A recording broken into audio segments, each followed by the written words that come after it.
Here's an idea, do something with it. It's just money coming to me easily. Money coming in and needing me. Money coming in repeatedly. Money coming, it's just money coming. It's just money coming to me frequently. Money coming in to be with me. Money coming in secretly. Money coming, it's just money coming. It's just money coming to me always. Money coming in all day. Money coming in all paid. Money coming, it's just money coming. It's just money coming to me frequently. Money coming in to be with me. Money coming in secretly. Money coming, it's just money coming. It's just money coming to me easily. Money coming in and needing me. Money coming in repeatedly. Money coming, it's just money coming. It's just money coming to me frequently. Money coming in to be with me. Money coming in secretly. Money coming, it's just money coming. It's just money coming to me always. Money coming in all day. Money coming in all paid. Money coming, it's just money coming. It's just money coming to me frequently. Money coming in to be with me. Money coming in secretly. Money coming, it's just money coming. It's just money coming to me easily. Money coming in and needing me. Money coming in repeatedly. Money coming, it's just money coming. It's just money coming to me frequently. Money coming in to be with me. Money coming in secretly. Money coming, it's just money coming. It's just money coming to me always. Money coming in all day. Money coming in all paid. Money coming, it's just money coming. It's just money coming to me frequently. Money coming in to be with me. Money coming in secretly. Money coming, it's just money coming. It's just money coming to me easily. Money coming in and needing me. Money coming in repeatedly. Money coming, it's just money coming. It's just money coming to me frequently. Money coming in to be with me. Money coming in secretly. Money coming, it's just money coming in. Money. Mellow, take the wheel. Here's an idea, do something with it. It's just money coming to me easily. Money coming in and needing me. Money coming in repeatedly. Money coming, it's just money coming. It's just money coming to me frequently.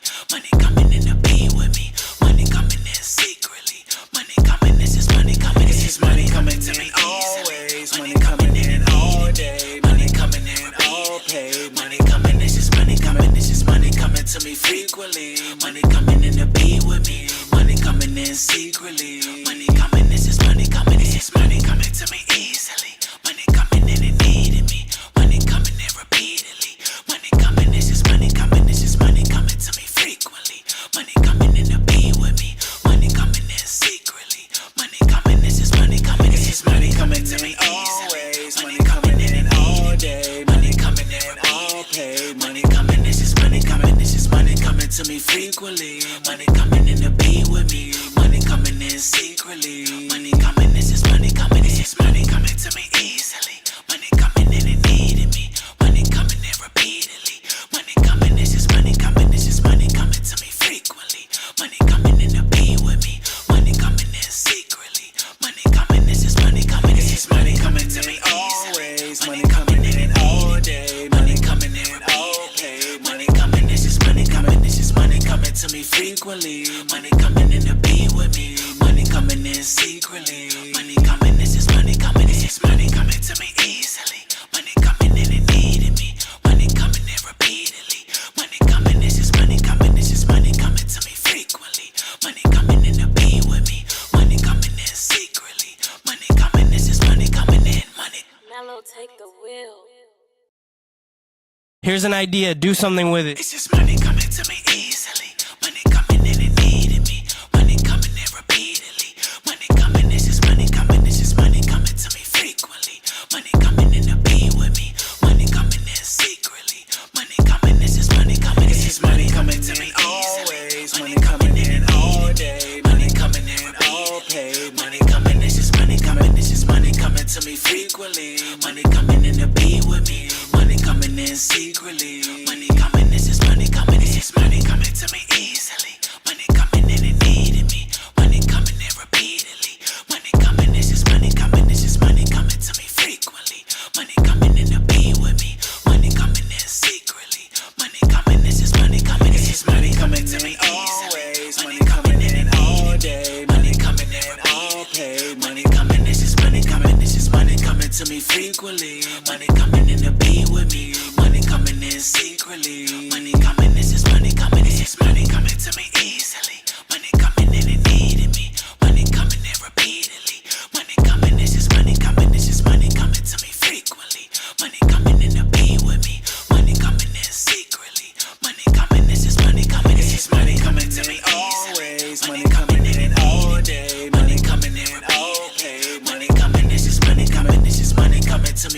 frequently. Money coming in to be with me. Money coming in secretly. Money coming, this is money coming. This is money coming to me easily. Money coming in and needing me. Money coming in repeatedly. Money coming, this is money coming. This is money coming to me frequently. Money coming in to be with me. Money coming in secretly. Money coming, this is money coming in. Money. Mellow, take the wheel.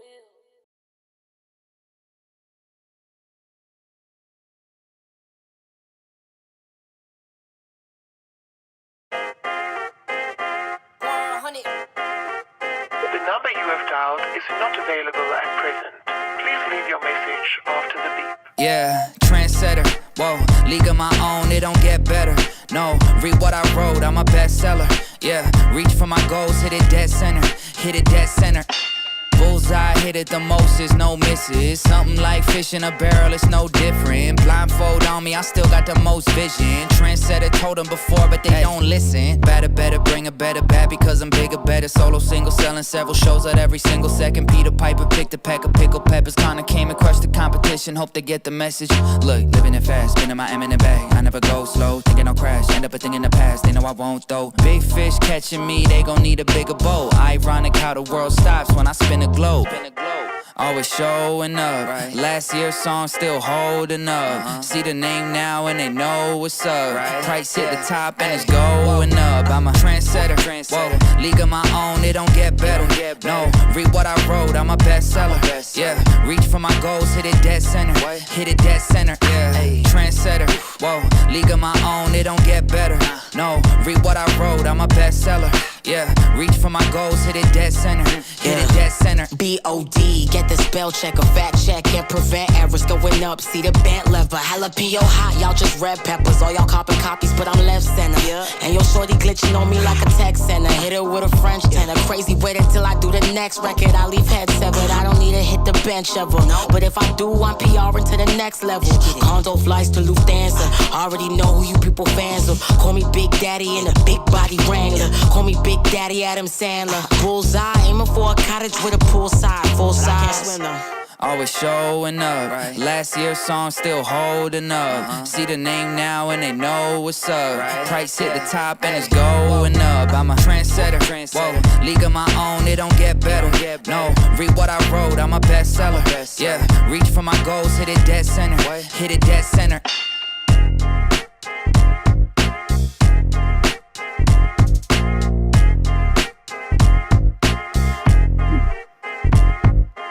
What's good? Welcome to the Wyatt Live 1 p.m. Look like it's more like 1:30 today. But if you knew what I had to go through to get here, you would appreciate the fact that I climbed up mountains. I walked through snow, three foot of snow, and did everything I could to make this thing happen. I had to fight to get here today, to make this thing possible. I had to walk through the jungle of life. What's good? How's everybody weekend? How was everybody's weekend? Mine was great. Let me tell you why. Let me set things up. I'm telling you, I almost hit the thing like, hey fam, I'm not gonna make it. I almost went there with it. What's good? How we feeling today? Can we do a sound check? I promise you, I didn't do a sound check before the show or prior to it. I hit the buttons and was like, okay, we're gonna make this run. I actually took a shower, Joe's on, and here I am.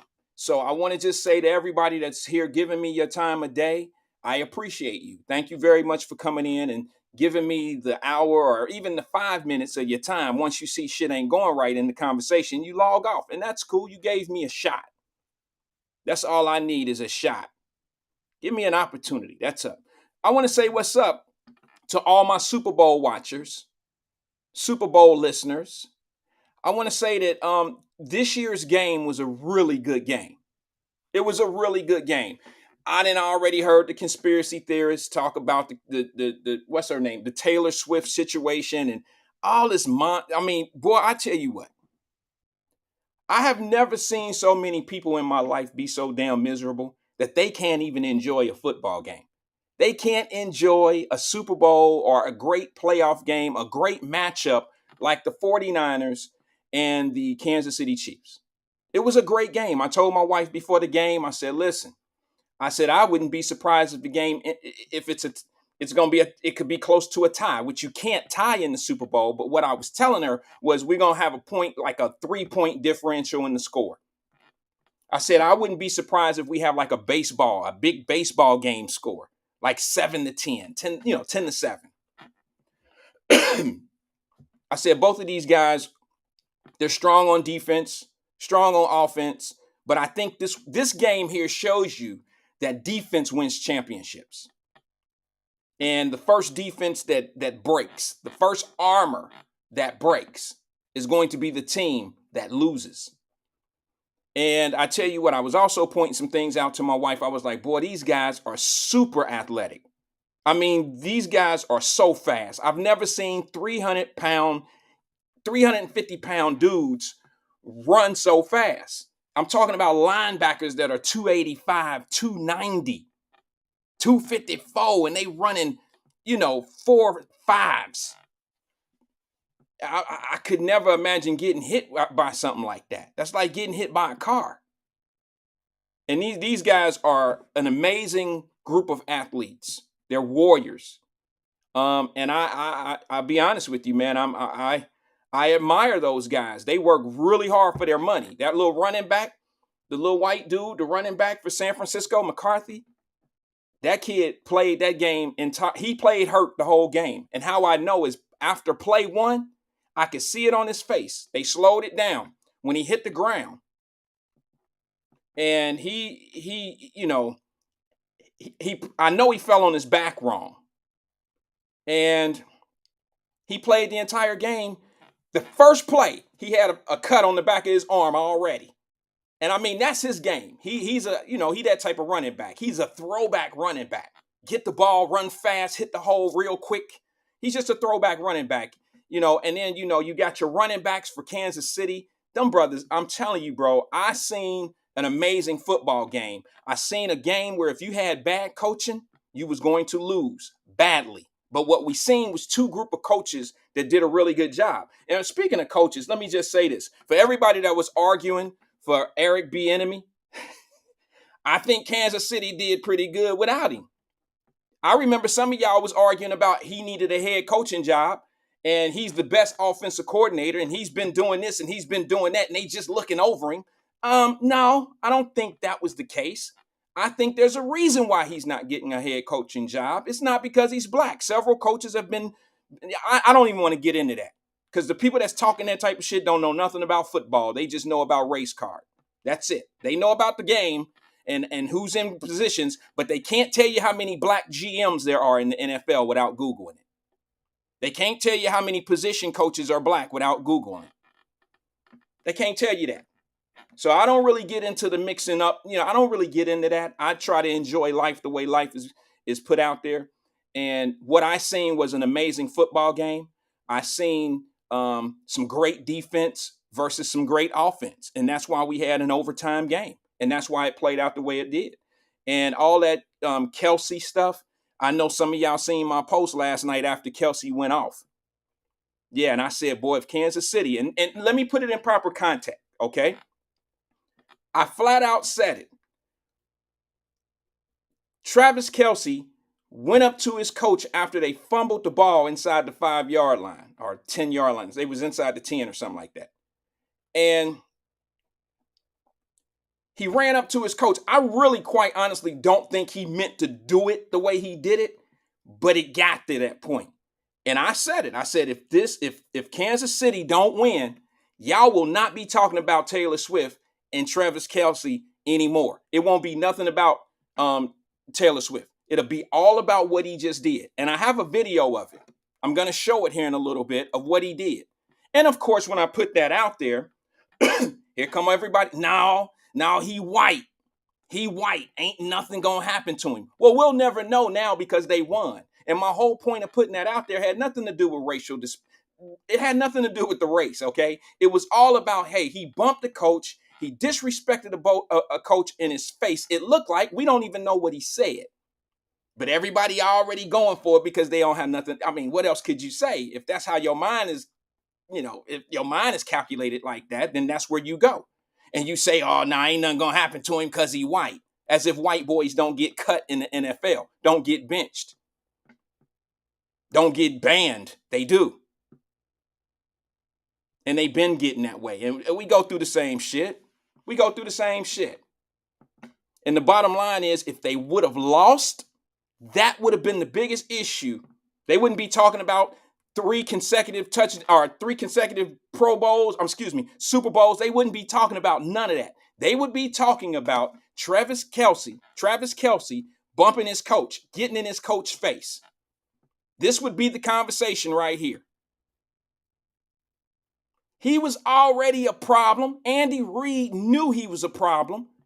Do y'all know that this man played for the University of Cincinnati as a quarterback? Do you know he got kicked off of this University of Cincinnati's football team for drugs?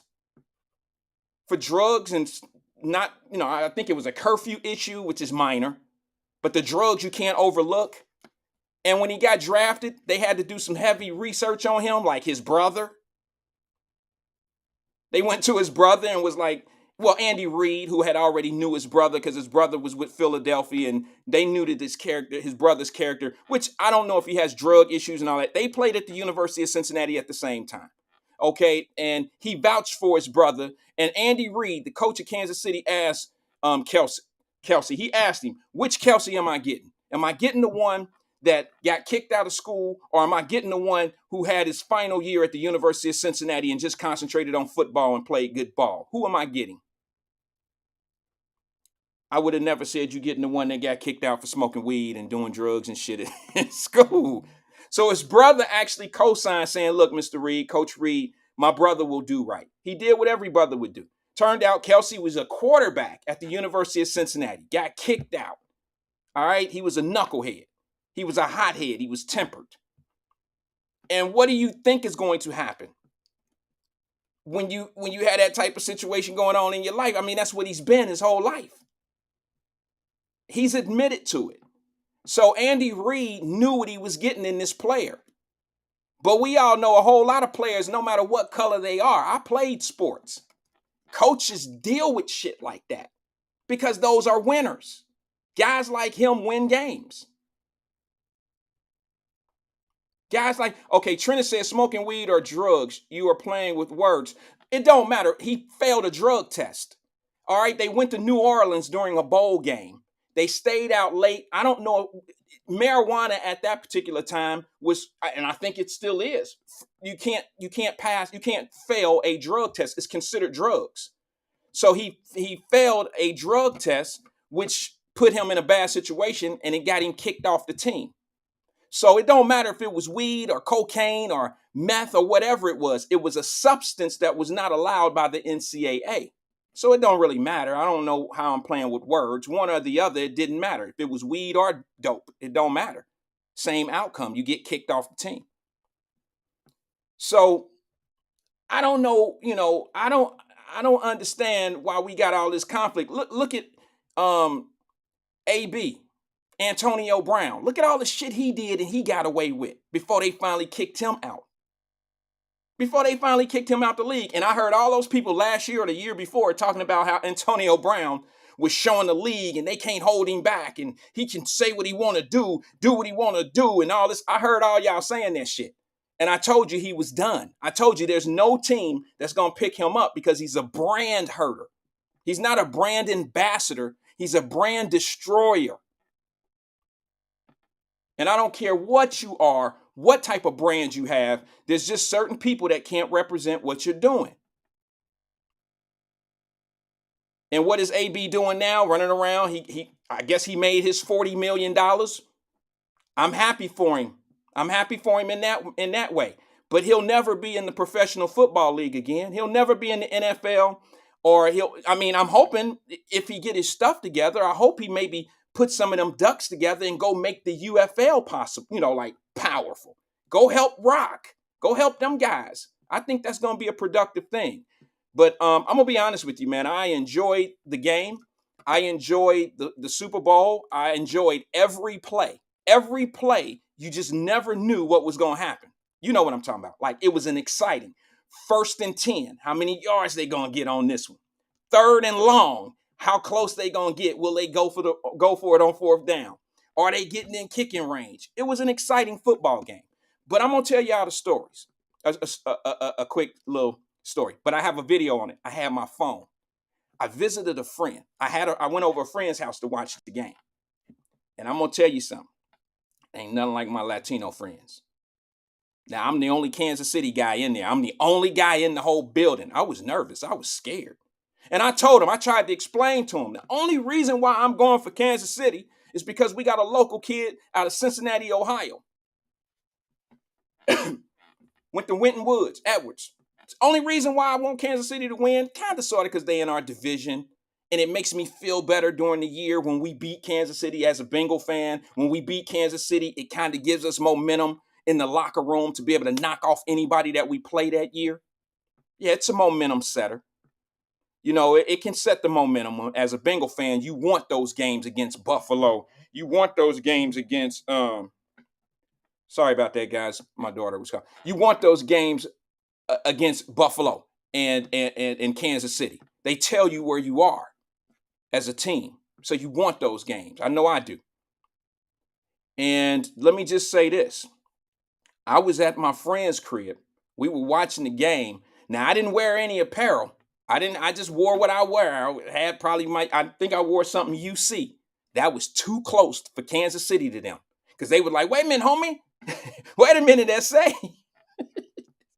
Didn't Kelsey go to UC? I'm like, yeah, but, so did I. And, I'm from Cincinnati. I live in Cincinnati, so I could get away with this, right? No, SA. No, only 49er fans. So shit was getting tight in there. Shit was getting tight. At first, everything was Gucci. I was eating dip. Everything was cool. And then they was like, oh, SA, you sit over there. And my wife started getting a little edgy too. Like, fuck going on here? Why we got to sit over in the dark spot? I'm like, I don't know. But these 49er SA fans, Latino 49er fans are unbelievably, they are like, possessed by the game of football winning. They do the same shit for soccer. But I'm going to show you this video. And this is a video. It's just a small little clip. And this was after the game. When Mahomes did that last play to win the game. You know what I mean? That last play. And it was like, you either going to get the touchdown or you're going to have to kick a field goal. If you kick a field goal, we tie and we go into overtime again, right? But if they score a touchdown, the game is over. And lo and behold, they scored a touchdown. So me sitting there, my wife on the side of me, let me show y'all what happened. These are the SA. These are my friends that I will never see or speak to ever again in life because I just don't think I want to be around people that are quite that possessed about winning and losing. I ain't never seen a Bengal fan quite this engaged in their team. Check it out.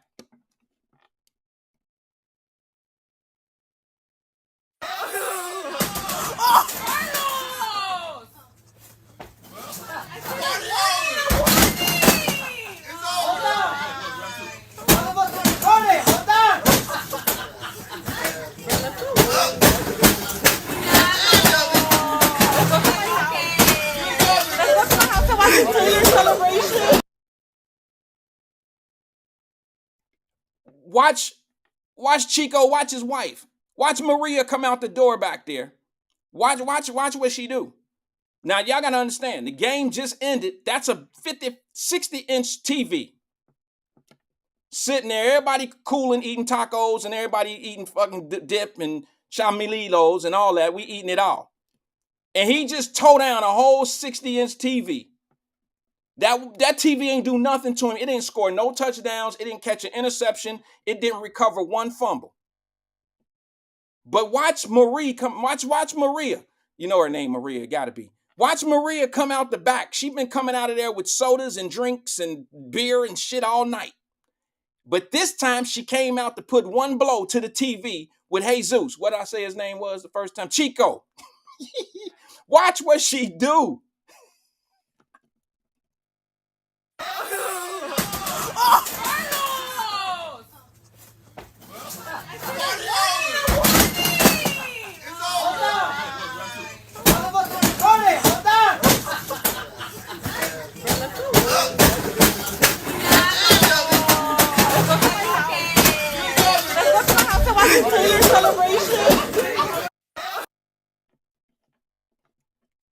I'm just saying I ain't going over there no more. Yeah, never go back over there.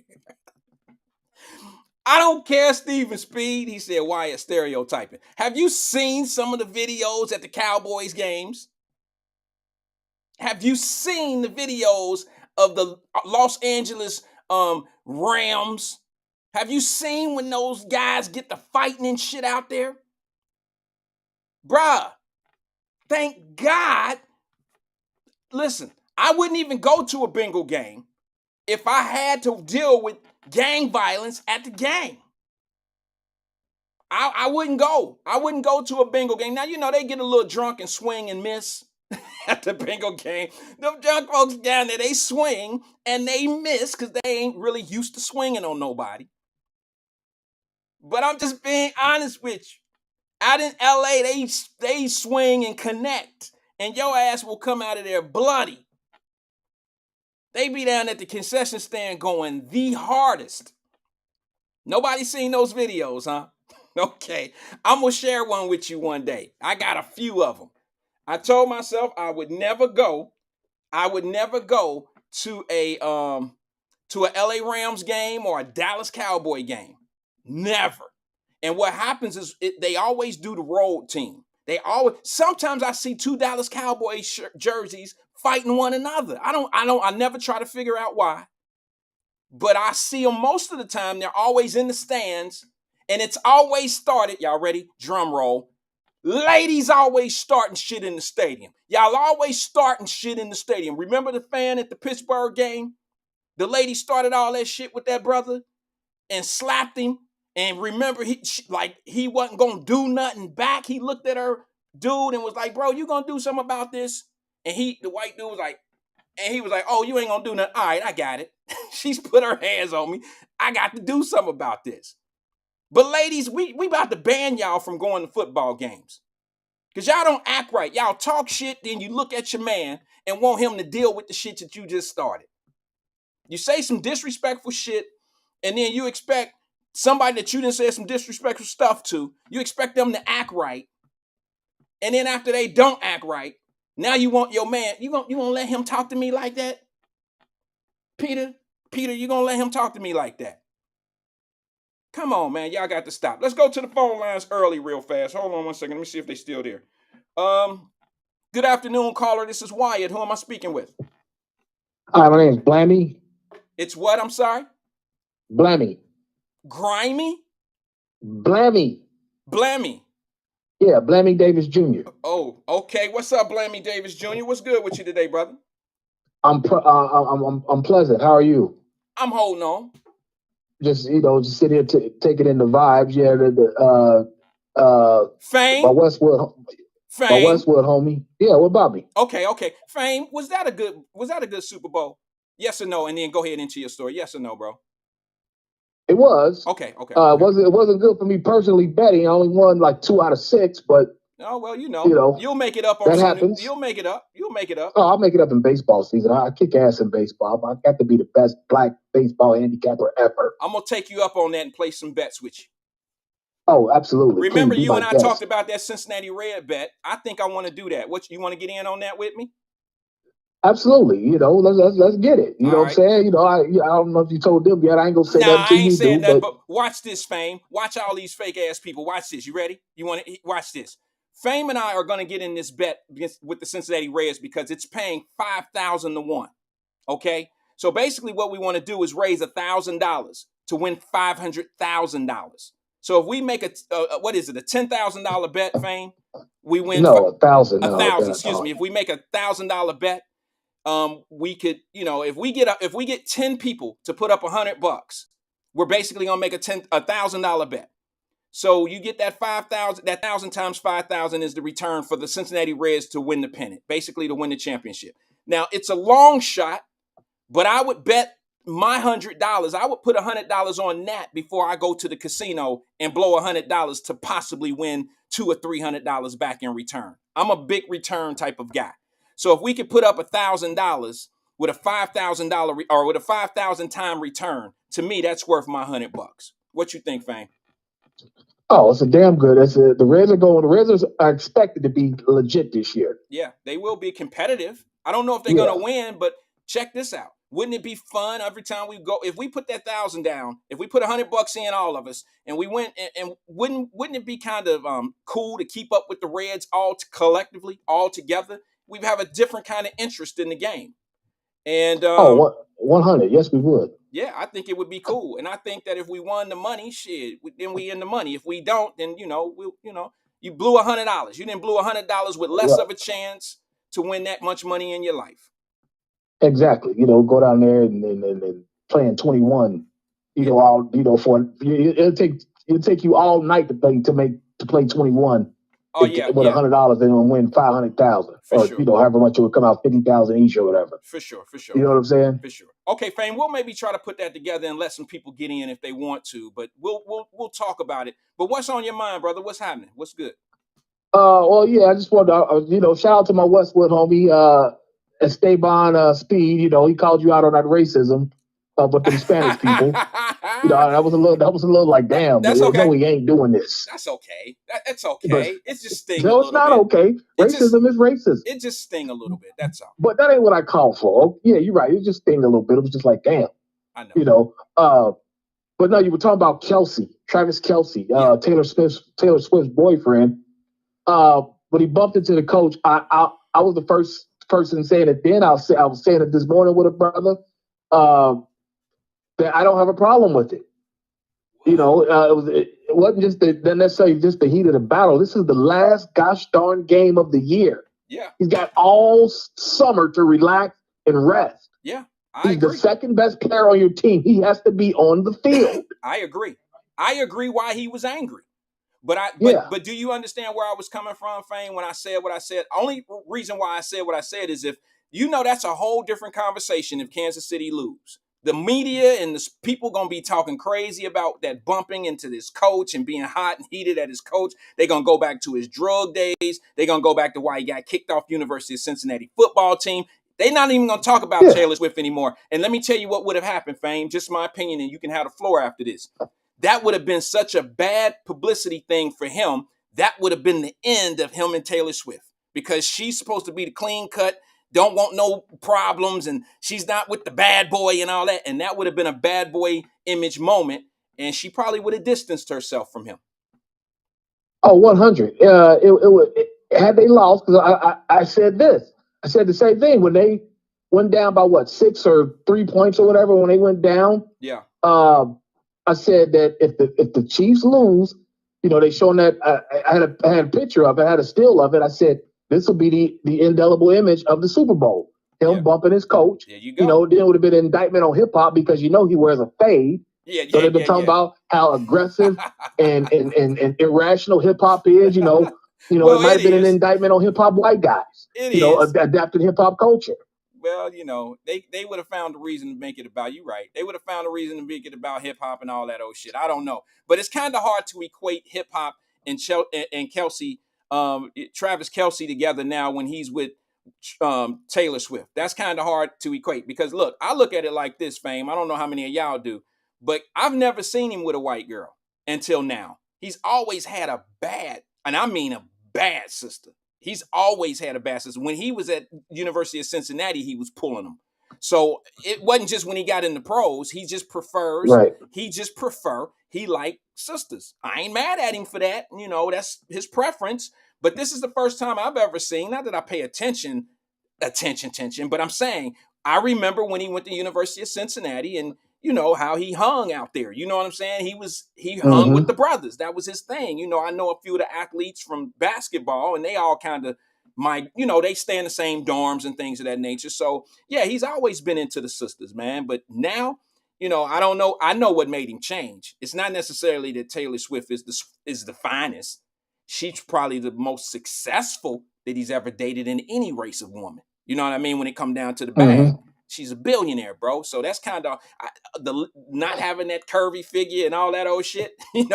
There's a price to pay for that, but the price is paid for when you're a billionaire. Yeah, but last week there was a New York Times article about him said that that his haircut, the fade, is called the Travis Kelce fade. You know, it was like, wait a minute, Man, we that was saying shit that in been the out. 80s, way Yeah, before dude bro. was even born. Bro, they was rocking shit like that the ones that didn't do the finger waves in the 60s. The fade been See? out since military days in the war, 1942. Yeah. So it was just like, you know, they were trying to, you know, put that on him and shit. It was just like, no, wait a minute, don't, you know, the cultural appropriation, we can't do that. Like, we got to, you know, Nah, make this sure that doesn't happen. nah, But what that was really dumb. uh, got me not excited or nothing, but it was just like when you're talking about Eric Bieniemy, I know you don't want to get deep into that, No, but not really, people because don't realize that guy was fired yeah, on the low. It was just put out publicly that he was going to another team. He yeah, was fired. yeah. You don't leave Patrick Mahomes. No, that's who leaves a dynasty? Who leaves a Right. You know what I'm saying?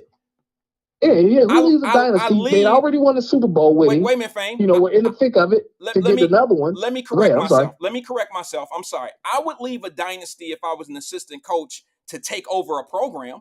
Okay, I might do Right. that, but I'm not going to do the same thing I did to a team that's not. I would that no. You don't. You That's didn't what I'm leave. saying. Like No. that was a lateral move. He was fired. Yeah. You know, because he's not the coach people thinks he is. And the coach that he just went to, that whole staff got fired. He didn't get rehired. Nothing. So that tells you what people think of him. Well, You know what I'm saying? The black coaching thing and all that. You know, I don't mind getting called a coon to explain people like why you're wrong. well, You that's know, okay. same thing about Kaepernick. Like I was the same way about him. You call me all the coons you want. This guy is not a good teammate, and nobody wants him. Well, what about the people who have banned the NFL and didn't watch the game last night? And I could tell you one thing. I know who did watch the game last night, poolside with a big screen TV. Kaepernick. Oh, right, exactly. You know, sitting back on that $25 million he pilfered from the NFL. Kaepernick You know what I'm watched the saying? game, and he with that Nike money and that all that shit. Okay, Netflix money, all that. He watched the game last night poolside with his family. I mean, so Right. I don't understand. I don't get it, but okay, it is what it is. But yeah, I just think that if so I think we agree. So if the Chiefs didn't win last night, what would be the conversation? That thing with Kelsey would be more plastered on the screen than the 49ers win. You see what I'm saying? If the 49ers would have won the game, it would have been, okay, Brock Code, what's his name? What's the quarterback for the Niners? Brock Purdy. Brock Purdy. Yeah, Brock Purdy won. Okay, here's the story. It was great, blah, blah, blah. But did you see what Kelsey did? You see, that would be the story. And Patrick Mahomes' little sissy brother. Yeah, I did see a little bit big of old that. sissy, about 6'5", 270 pounds. He's big soft.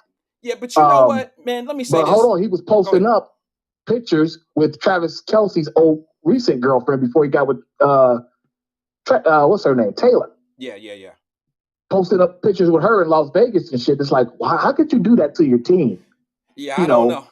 It ain't funny. It ain't nothing. Because just the night before they started posting those pictures, the quarterback, Patrick Mahomes, his wife was up, popping and shaking at some dance club and wouldn't let him in VIP.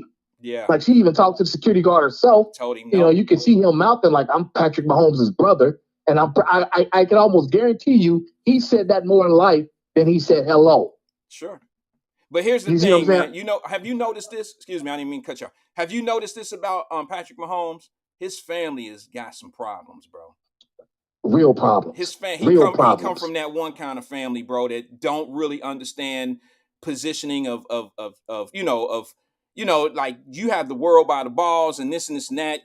He needs to start some nonprofit organizations and get these folks some jobs or some shit. Because these people need something to do other than to walk around talking about my son and my brother is Patrick Mahomes. You understand what I'm saying? He really 100%. Something needs to happen because they're gonna mess up his image before he does. You understand what I'm saying? That brother needs some help. I mean, if Drop listening, he'll tell you I've made several videos about I don't think that he truly rocks with his dad. It seems like a very unnatural, inorganic relationship between them two. It's just more what's the word I'm looking for? I can't think right now. But, it's just more He's just doing it out of he has to, more Right. No, perfunctory than anything. listen, bro, You know what I'm there's saying? no secret. You're absolutely right. There's no secret that they didn't have a relationship growing up. You see what I'm saying? And Mm-hmm. he let his father back in his life. His dad was Right. like the alcoholic, Well, so was mom because that dad admitted that he met mom in a liquor store. yeah, well, you know how to, I'm just saying, bro, he didn't have a relationship with his father. He let his father back in his life once he got to a certain point. And that happened in college. He let his Exactly. son back in, he let his father back in his life when he was about to get drafted. You see what I'm saying? Mm-hmm. So his father didn't have a whole lot to do with him, from my understanding, from the story that I heard. I didn't hear it come out of Patrick Mahomes' mouth, but I have heard the story of the Mahomes. And he was Well, that it's deadbeat obvious if you ass see daddy. it. Like when they won the Super Bowl last year, he goes up, gives his dad this, basic hug, good job, son, blah blah blah. But there's no embrace at all to his daughter-in-law, the wife. Yeah. And if you look closely, Patrick kind of grabs her by the wrist and puts her behind himself to protect her from the dad. Right. What's that about? It's a non-trust. And them two don't even say anything. It's a The daughter-in-law non-trust. and the dad during that whole embrace. Like, what's going on here? Yeah, This guy don't like his black dad, and that's kind of chapping my ass right now. I'm just saying, I'm referencing to what you said. It's a non-trust.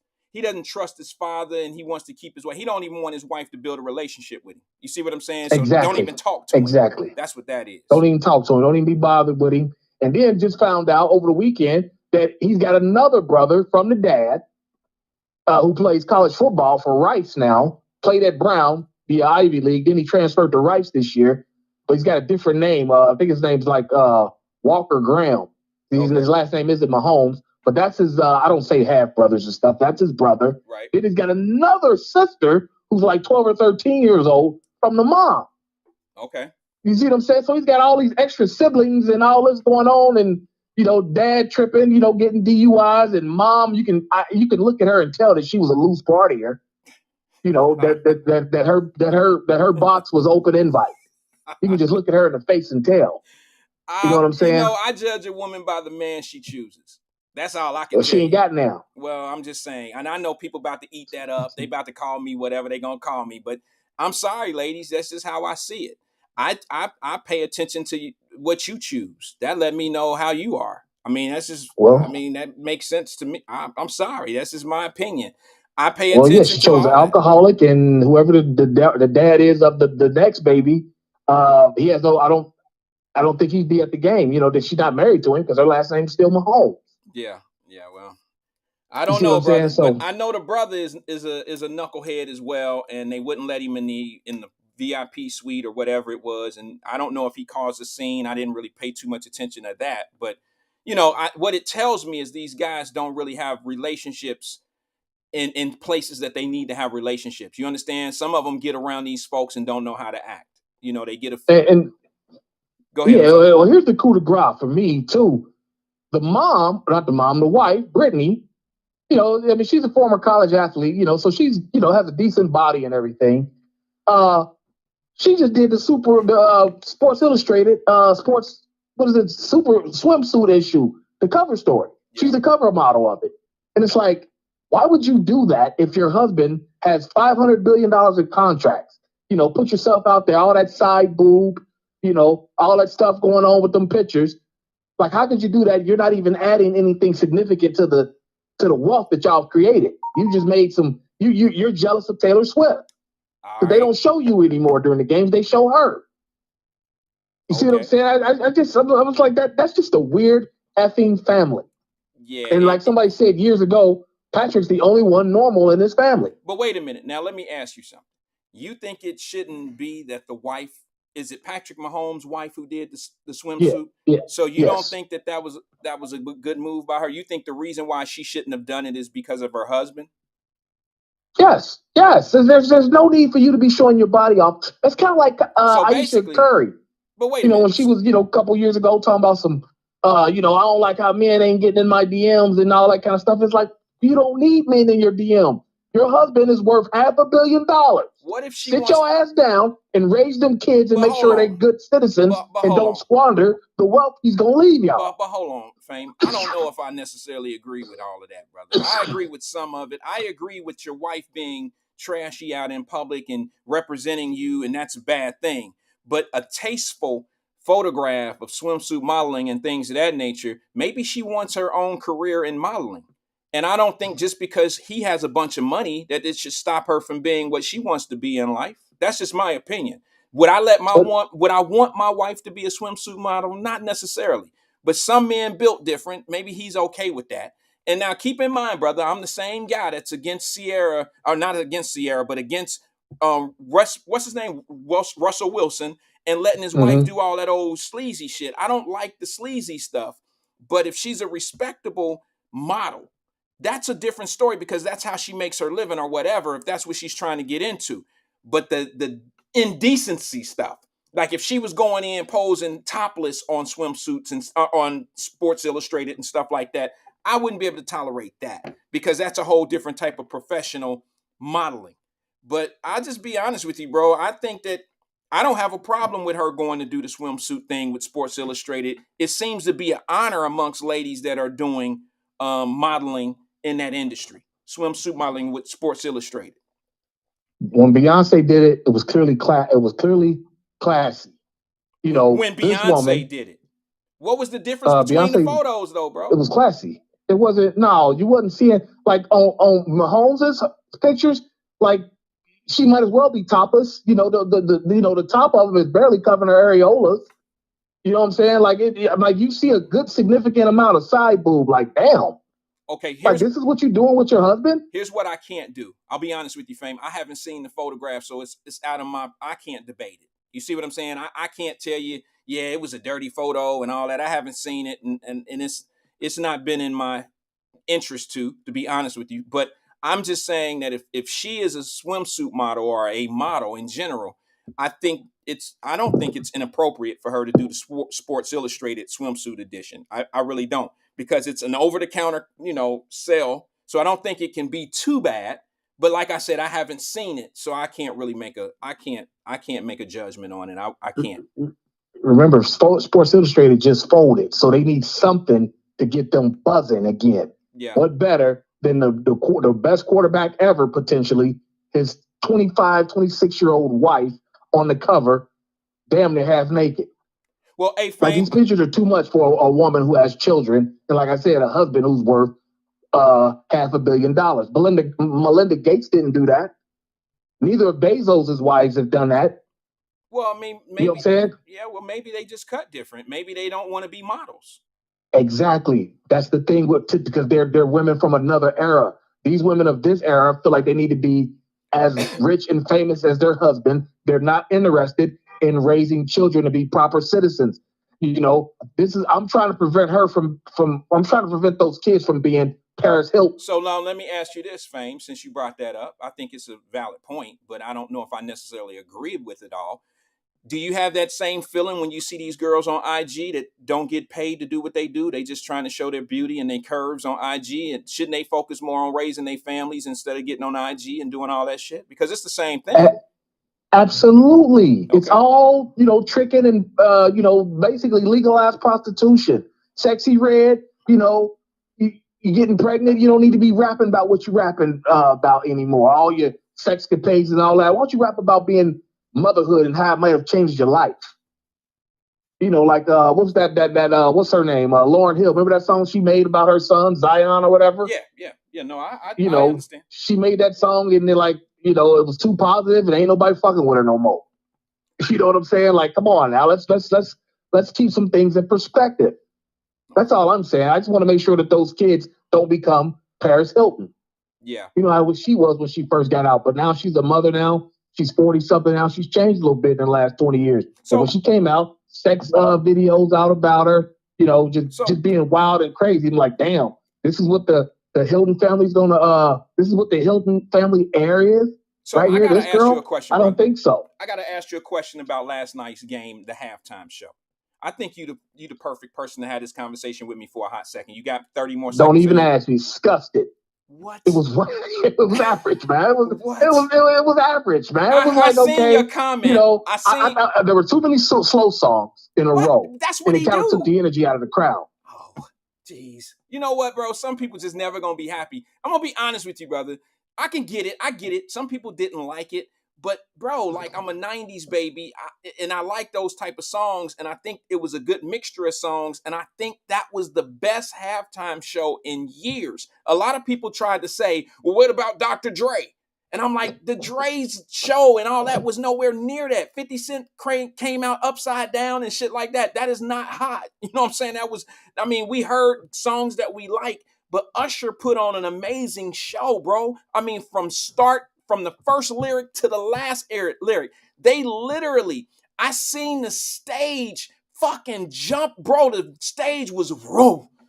No, I have never seen a stage get that fucking hot in my life at a halftime show. They the minute turned he it got up. behind Alicia Keys, I knew what they were going to be talking about. About that. It was okay. It was acceptable.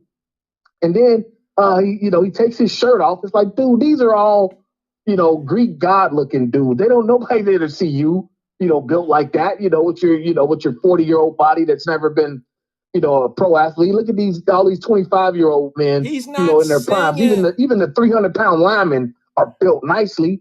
It's Bro, like, dude, you taking your shirt off. what are you The looking at, performance was Fame? okay. Fame, what It are you just didn't do it for me. Fame, what are you looking at? Why are you talking about 300-pound linemen and shit? He's a performer who takes his shirt off damn near at every show. I'm sure at every I show that know. he does. That's I his just act. wonder, why would you like that? That would be like you going into a porn set and whipping it out in front of all those porn stars. What? You know what I'm saying? Like, oh, No, I ain't don't. hanging with them like that. You put that thing away. Wait a minute. Let me get to something. Ain't nobody here to see you. Let me get something that's a little bit different. I respect your opinion, but I got to ask you this: what did you think about? Why do you think Alicia Keys is getting so much blowback for her performance with Usher? Did you agree? Are you one of them dudes that thought that it wasn't right for her to have that type of that type of performance with another man when she's married? Yeah, I thought that was a little bit out of bounds. Both Bro. of his behavior, because like I said, the minute he got behind her, I knew what it was about to be. You know what I'm saying? It was just so. No, it was just like, nah, yeah, honey, you ain't need to do that. Just do your quick little songs and get off of there. Y'all don't need to be embracing though. Wait a minute, Um, Fame. What's wrong with an embrace when it's the song? And I'm gonna tell you something, bro. I agree, Terry. I'm gonna say this, and I'm gonna say it for the record, okay? Look, I think Ciara looks good too, but I think she's very disrespectful to her husband. But I'm gonna say this: Alicia Keys looked amazing last night, bro. Look, I've never. she did. She always Keys. has been fine. Smoke show, as they say. No, she. I didn't had a couple baby fines though. She got that. She got that body. There was a little bit of a pouch there. Yeah, no. You know what I'm like? Listen, bro. This is all the ladies. Shut your ears for a second. This is man to man. This is for me and my fellas. Y'all know what I'm talking about. Some of y'all still some weak ass dudes, but we understand like it ain't nothing wrong with a woman that got that baby fat on her. You understand what I'm saying? Yeah. We know where that baby fat roll different places at times, brother, and it roll in all the right places. You understand? Ain't nothing wrong with it. Ain't nothing wrong with it. And she got it. She got it, brother. Right. I'm telling you. And I've never been an Alicia Keys fan. Never. I mean, I don't think that she's, all of that. I never did. But last night, she looked better than she's ever looked in life. It must be the baby fat. Well, it might have been, but I just want to say this before I go. But let's see, everybody's talking about the embrace and whatnot. But my thing is with Swiss Beats, you lose them how you get them. Well, yeah. Lose them how you get them. You cheated on your wife with her to get her. And you'll lose them how you get them if you do. Well, yeah, I agree. The same way you get them is the same way you lose them. I do agree with that. But in this case, I don't think that they did anything wrong in that performance last night that made Usher look like he was. Usher do that to everybody. He has a residency out there in Vegas, and he always pulling up on somebody woman. Not all dudes let him do it, but some let him get away with it. And the way I look at it, if I'm Swiss Beats, they did this song together years ago. And to me personally, there's nothing wrong with the performance that they did last night. Because if she was an actor and he was an actor, if she was an actress and he was an actor, and they had to do a love scene on Power, or had to do a love scene in some movie that you love, it's doing the same thing. They're both up there putting on a show, and the lyrics to the song is about love and my boo and all that old shit. So they can't stand 12 feet apart from one another and sing the shit. They got to interact in the song. That's what songs are about. Yeah, but there's a way to do that. I mean, because Bruce Willis, when he was married to Demi Moore, did that and actually had actual sex with the person in the movie, and then they wasn't the same actor. Well, You know what I'm saying? they probably wasn't the same. They probably wasn't all that. That's like saying Will Smith and Jada Smith. Will did like that. All of a sudden, Jada did. She did Set It Off and had a sex scene with the Man for the Rent and shit like that. Now they ain't together no more. It ain't the same anymore since she had that sex scene in that movie. That sounds crazy to me. I think if shit ain't going right at home, it's eventually gonna come out. So that sex scene or this stage performance had nothing to do with it. Perhaps. I guess the one song that would have changed it, now that you've been love, they would have did Lovers and Friends. That would have been different. That would have been a good, because they had the people there to do that. I don't know why they didn't do that song. Yeah. Well, you know what I'm saying? Yeah, I get you. I get it. Well, we have to agree to disagree on that one. I think it was tasteful. I think it was taste. I think they did a really good job. I think Usher he wasn't provocative. He didn't do a lot of things that was, grimy. He didn't smack her on the ass. He didn't treat her like she wasn't a taken woman. He didn't do that. He did one thing that might have been a little, pushing the line a little bit when he kind of pushed his hand around her butt, didn't touch her butt, but he did like this and was like, it's hot, that type of thing. But I think every man that was looking at her was like, damn, like she fine as hell. So I think she was nice in that little ruby sparkle shit. She looked incredible. So, hey, let me hop off here. Right, it's been real, folks. What is that? Oh, that is a wolf coming. Oh! All right, Fame. Thanks for calling, brother. Thanks for checking in. Yeah, I don't think they did anything wrong. All right, let me see if I have the clip. Does anybody disagree with me? Do you think that Alicia Keys and Usher were out of bounds for that performance last night? I mean, did you see something wrong? Did Usher disrespect Swiss Beats? Yeah, I mean, I don't think he did. Now, I can't play a whole lot of this video. I can't play a lot of this, but I'm going to play a little small clip so I won't get, clipped or banned or whatever they call it. It might not even play because they have this little, blocker from Super Bowl stuff. So I'm going to give it a shot, but I'm going to play the first maybe 10, 15 seconds of their interaction. You tell me. It was a dope ass song. We all love the song. But what was disrespectful about this? I don't think anything. Check it. There's always that one person that will always have your heart. You never seen it coming cause you're blinded from the start. Know that you're that one for me. It's clear for everyone to see. Oh baby. I don't know about y'all, but I know about us. It's the only way we know how to rock. It started when we were younger. You're my Now another brother's taking over, but it's still in your eyes. That's my baby. You see it no matter how I try to hide. Even though there's another man who's in my life, you will always be my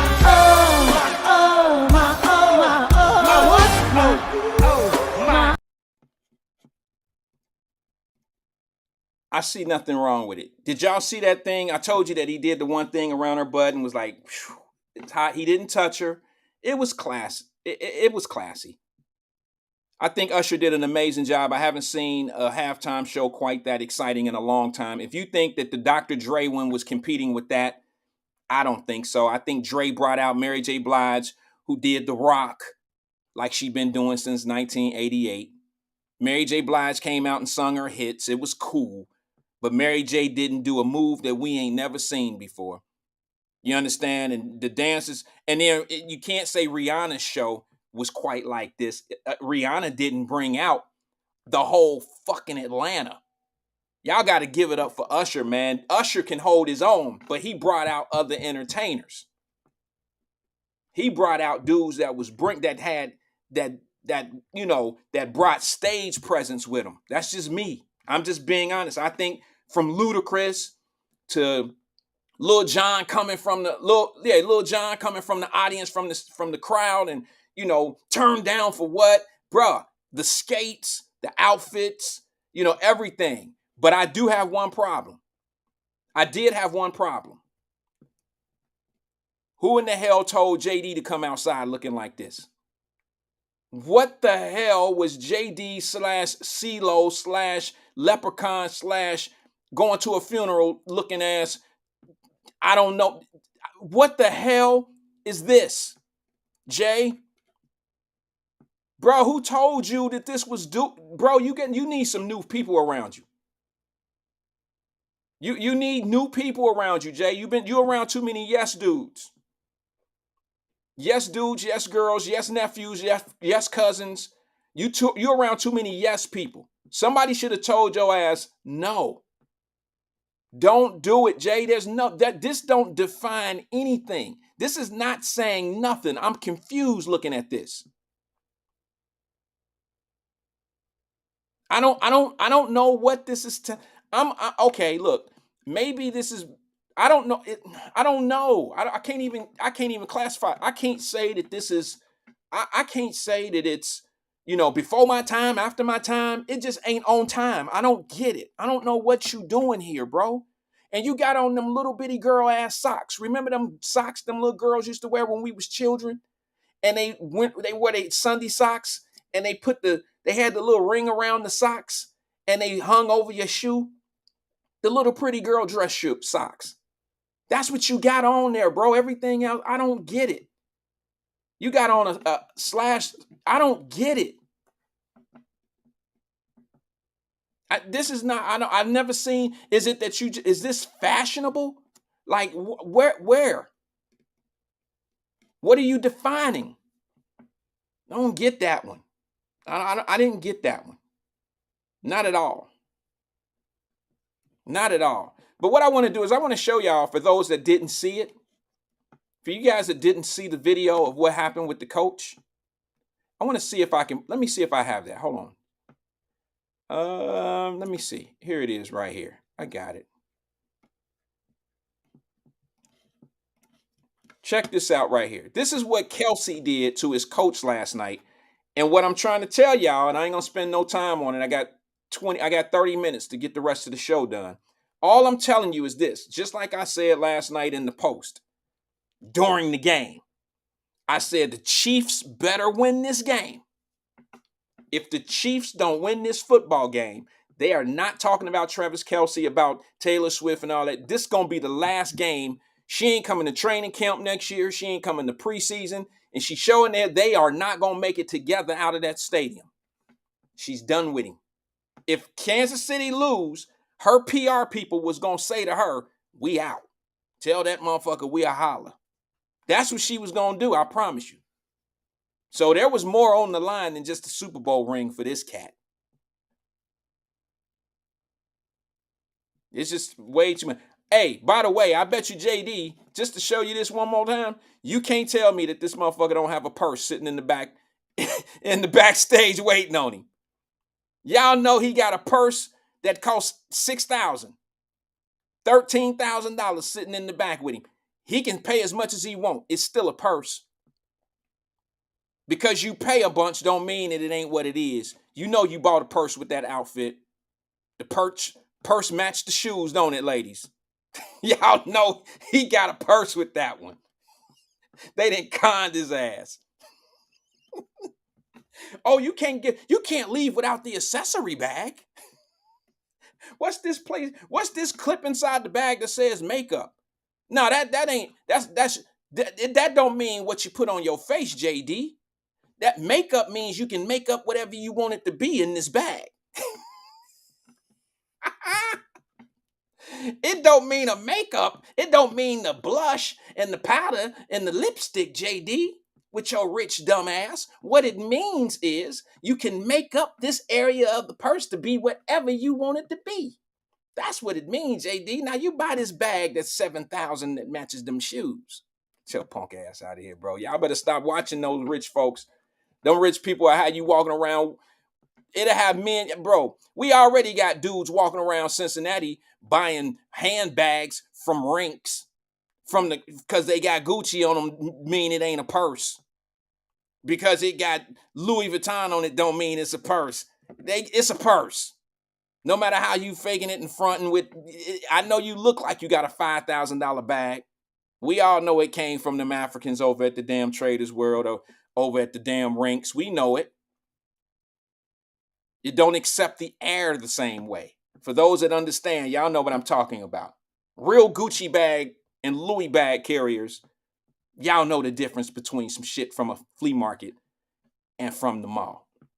Y'all know the difference. The only ones that don't know the difference are the ones that carry the fake bags. They just don't know. And what they don't know is the people who do know, they just looking at you like, there you go with that $30 bag trying to look like it's $7,000. I mean, you know, it's just like other people that front like they got something. They know you fronting like you got something because they know how to do it. You just showing the blueprint that, you know, you just showing some shit that they already know. They know what you got. They could tell that the shit is fake. They got the same one. I'm just saying, it is what it is. It is what it is. You know, once we just go ahead and get the one that we really supposed to have at the time, then we probably could one day get the real one. You know, we buy so many fake ones that it add up in so long. I ain't gonna get into all that. Let me show you this video real fast if y'all don't mind. This is what Kelsey did. This is what Kelsey did to his coach last night. And I'm telling you, not only was this going to be a bad situation for him, this was possibly going to be a career ender if Kansas City loses. Take it from me. I've seen, no matter what color these players are, I've seen things like this destroy careers. Now, I know some of you going to say, no, it ain't Wyatt. He white. Okay, yeah, okay. That's like, I ain't seen too many dinosaurs playing in the NFL that happen to be white. They get out of pocket. They get out of line. They think they know what they doing. They'll get rid of their asses too. Ask, what's his name, who just left the Green Bay Packers, who went over to New York. What's his name? What's the quarterback name, the old head dude? Not Brett Favre. It's after him. What's his name? I can't think of his name. I ain't that much of a Packer fan or a New York Jets fan. But y'all know who I'm talking about. They let his ass go. It's coming to me. I'm tongue-tied right now. I got his face in my mind, but y'all know who I'm talking about. Aaron Rodgers. Thank you, John Ludd. I knew somebody would tell me. They let his ass go. He could still play. Aaron Rodgers. Thank you, guys. Appreciate you. And they've done it. You know, Drew Bledsoe. Drew Bledsoe got hit and got hurt and all that old shit, and he never seen the field again for the New England Patriots because this old skinny-ass guy from Michigan University, from the University of Michigan, excuse me, guys, he come in and take his position, and Drew Bledsoe never got back on the field. Happens all the time. Happens all the time. And that skinny old kid from the University of Michigan happened to be Tom Brady. Took his position. Got hurt. It was over for him. I can even think in Cincinnati. I know y'all think Cincinnati the most racist place in the city in the United States of America, but how did Jeff Blake get his position? Y'all don't remember Jeff Blake taking his position from somebody that got hurt? He didn't take his position from a black quarterback, now did he? Y'all remember Jeff Blake came in and he started throwing bombs and he started running the ball and he started giving them a little taste of success, and he earned that spot and he signed a new deal the next year and became the starter for the Cincinnati Bengals. Fame, do you remember what quarterback he replaced? Do you remember, wasn't it, it might have been Achilles Smith or one of them. It might have been a black quarterback. I don't know. But let me show you this situation right here with Kelsey. And I'm telling y'all, if Kansas City don't win, Kelsey and Taylor Swift would not be a couple today because he would be on CNN, MSNBC, Fox News, your local news ESPN, and all the other news programs talking about his past drug addiction and all that. And Taylor Swift people would say, we can't handle that PR.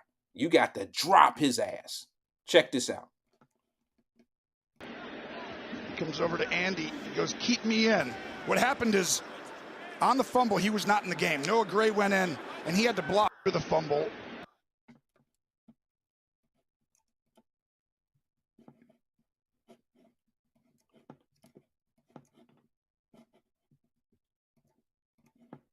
Hold on, that shit went by so fast. Hold on one second. Let me see something here.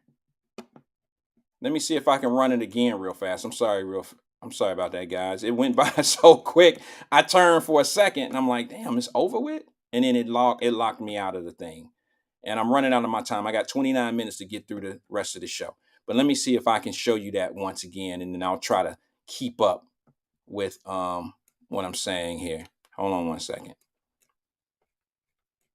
I seen Emmanuel Livingston. What's up, bro? He made a comment about, do I see, and I can't read it all the way. I'm just trying to go off memory of what he said. He basically said, can I tell the difference between a player assaulting his coach and one getting hurt by injury being replaced? I don't think what he did was assault his coach. I don't think that's considered an assault. I think he caught him off guard when he bumped him, and it might have made him move a little bit more than he really wanted to move. Because Andy Reid, a big dude, but so is Kelsey. He's pretty strong. And in the heat of the moment, he didn't put his hands on him. He just kind of bumped into him. I'm not giving him an excuse. I understand the heat of the moment. I was a ball player. I understand how things happen. But I would have never bumped Coach Craig like that. I would have never bumped any of my coaches like that. I don't even like players that question their coach in front of everybody. You ain't got to you don't have to bump them for me to be out of line, for me to be feeling, crazy about you. I just think that he was in a heat of the moment position. You're in the Super Bowl, and he was supposed to be on the field. And here's what y'all don't understand. When you have a team of coaches, it's not Coach Reeves that told him to come off the field. It was upstairs that called down the formation and the players that go in this formation. So it had to come from the offensive coordinator. Thank God it ain't Eric Bieniemy, because y'all would think I'm hating on him. But the play that was called, it called for Eric Bieniemy. Excuse me. It called for Travis Kelce to be out of the game. That formation. They had a different tight end in that was the blocker on that play. And he missed the assignment. And Kelce, being the best player on their team next to Mahomes, he's going over to his coach like, why would they call some bullshit? Like, what he did, to be honest with y'all, and I'm going to be totally honest with you, what Kelce did is the same thing Marshawn Lynch should have did against Pete Carroll in that Super Bowl that year when they threw the ball at the 1 yard line instead of giving it to the beast mode. Beast mode grabbed him some Skittles and walked home that night. Didn't even take his car home from the stadium. Got him some Skittles and he walked home like, man, fuck this squad. I don't want to have nothing to do with them, bro. You don't want to give me the ball. I'm the one who got us down here in the end zone. Got us down here to the 1 yard line. And now you want to throw the ball?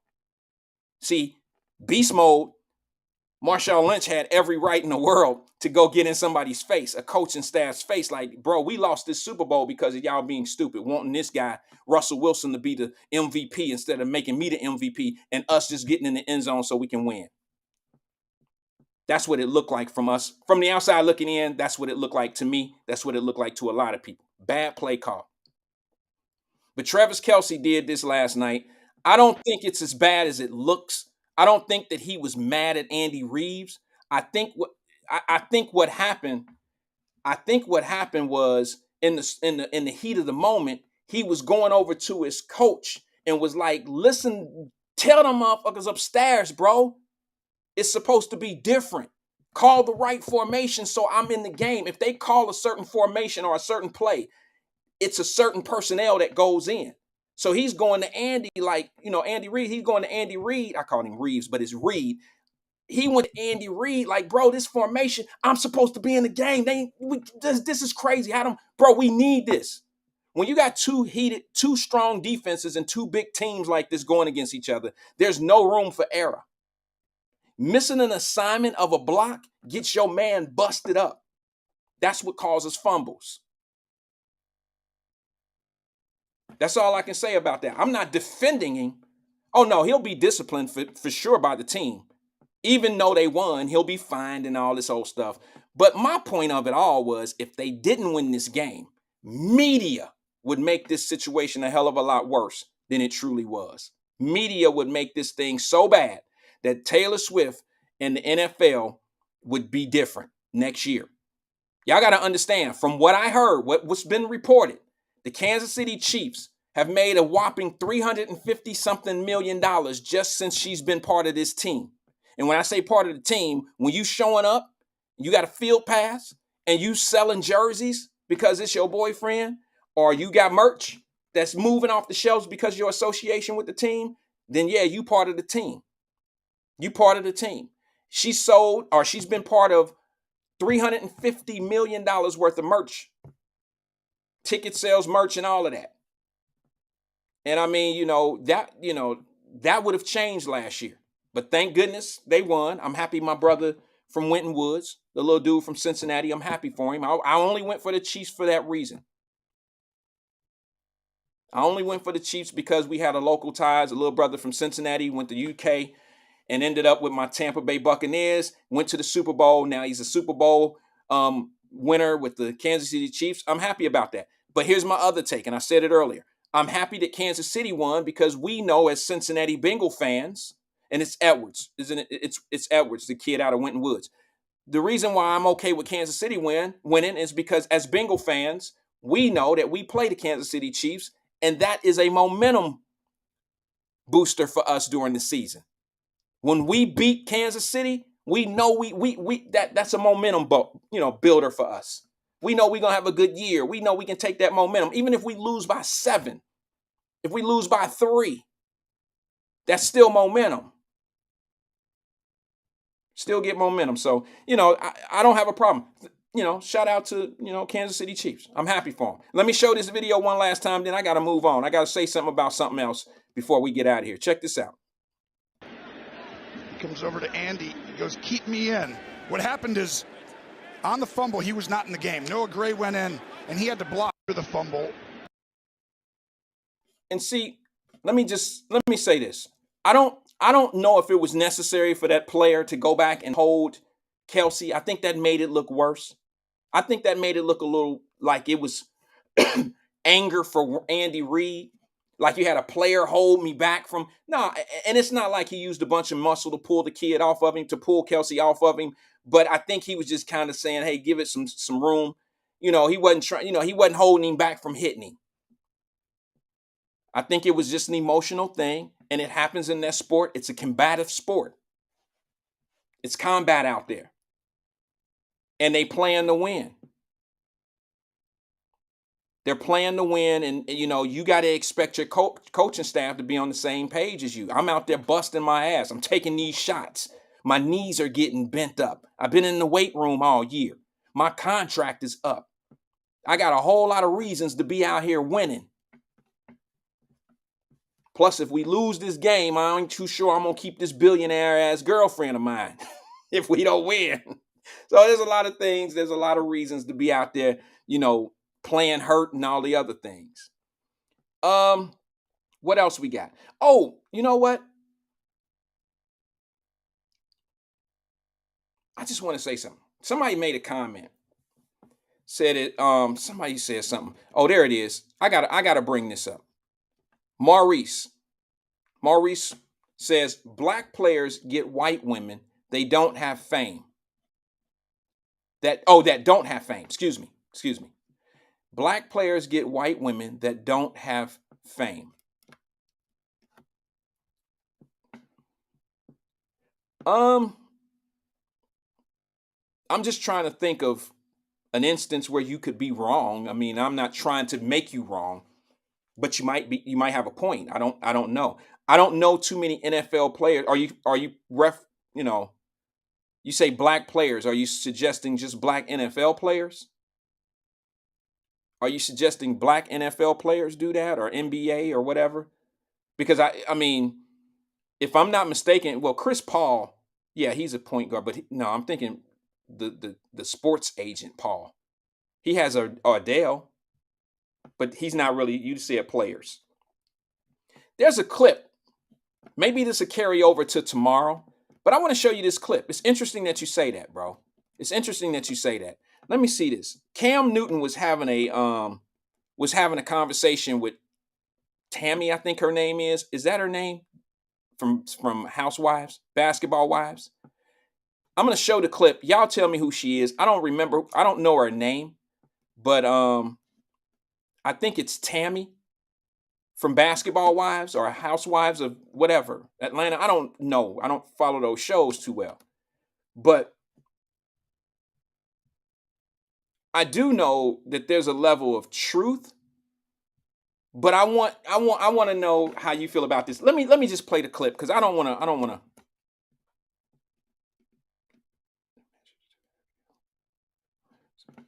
Let me play the clip here.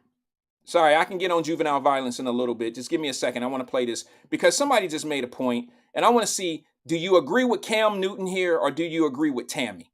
All right, y'all remember Tammy from the Housewives or Tammy Roman? Is that her name, Pouncy? Is that it? Help me out with the name, but listen to the message here. Tell me if this is true or not. I'm a little tongue-tied today. I apologize. I'll tell y'all why later. The dentist. Check this out. Keke Palmer has a fiance that she's now getting ready to have a child with who is a regular dude. Damn. How many times have we seen rich ass men save broke ass chicks versus rich ass woman saving a broke ass man? First of all, Tell me second. When it's a rich ass woman, we can't get past the stigmatism of being called a sugar mama.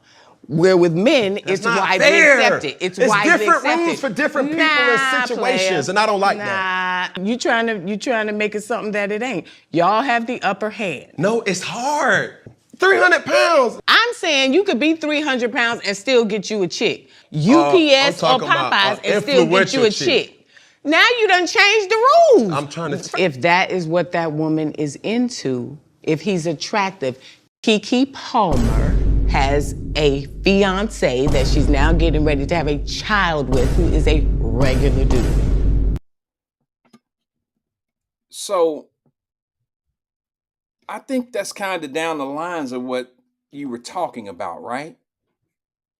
And you said something about rich dudes always tend to,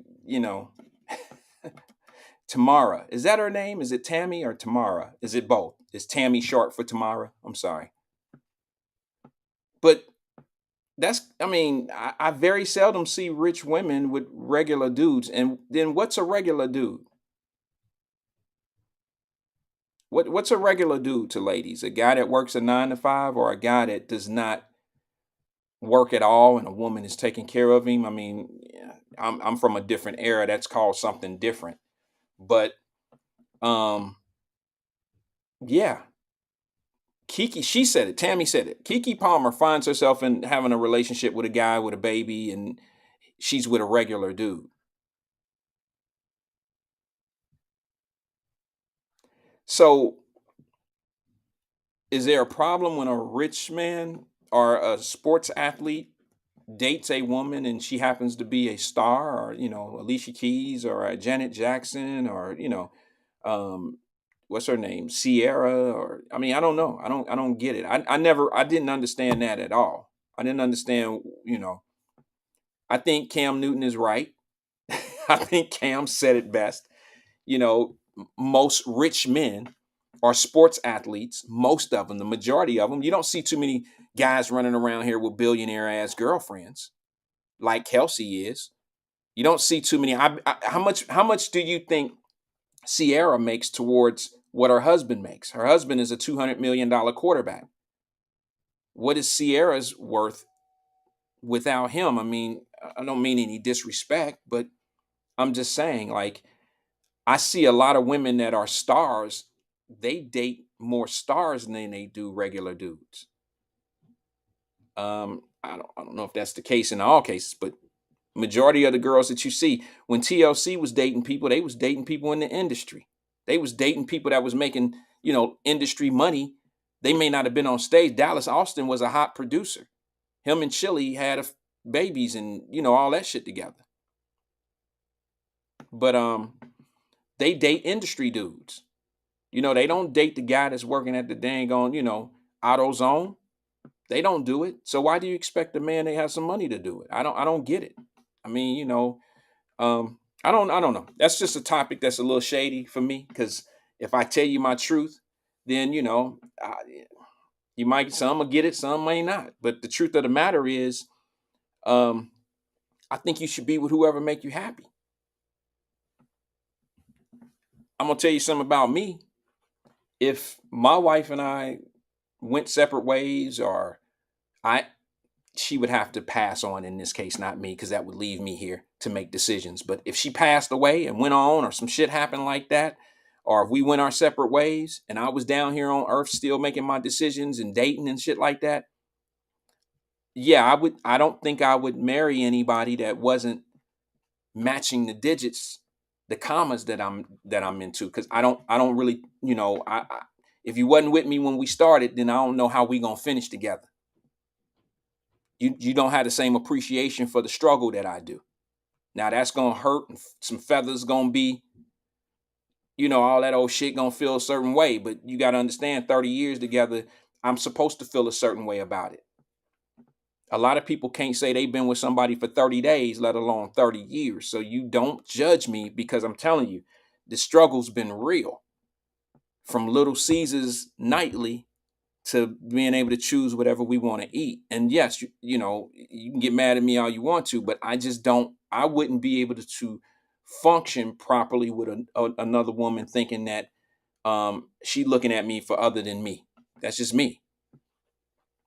That's just me. And I don't think a woman really, I think it's okay for a woman to feel the same way. Guys, y'all can get mad at me all you want to. And I'm not trying to make up for this, women. I'm just being honest with you. There's no way in hell I would fall in love with a bum ass dude. There's no way in hell I would fall in love with a dude that's not a provider or knows how to provide. There's no way in hell that I would be in a relationship with with a man, if I'm a woman, and he has to depend on me, and we're 40, we're 50, we're 60.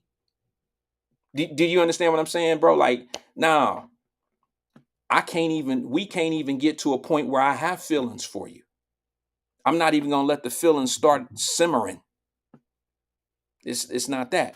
And let me just say this.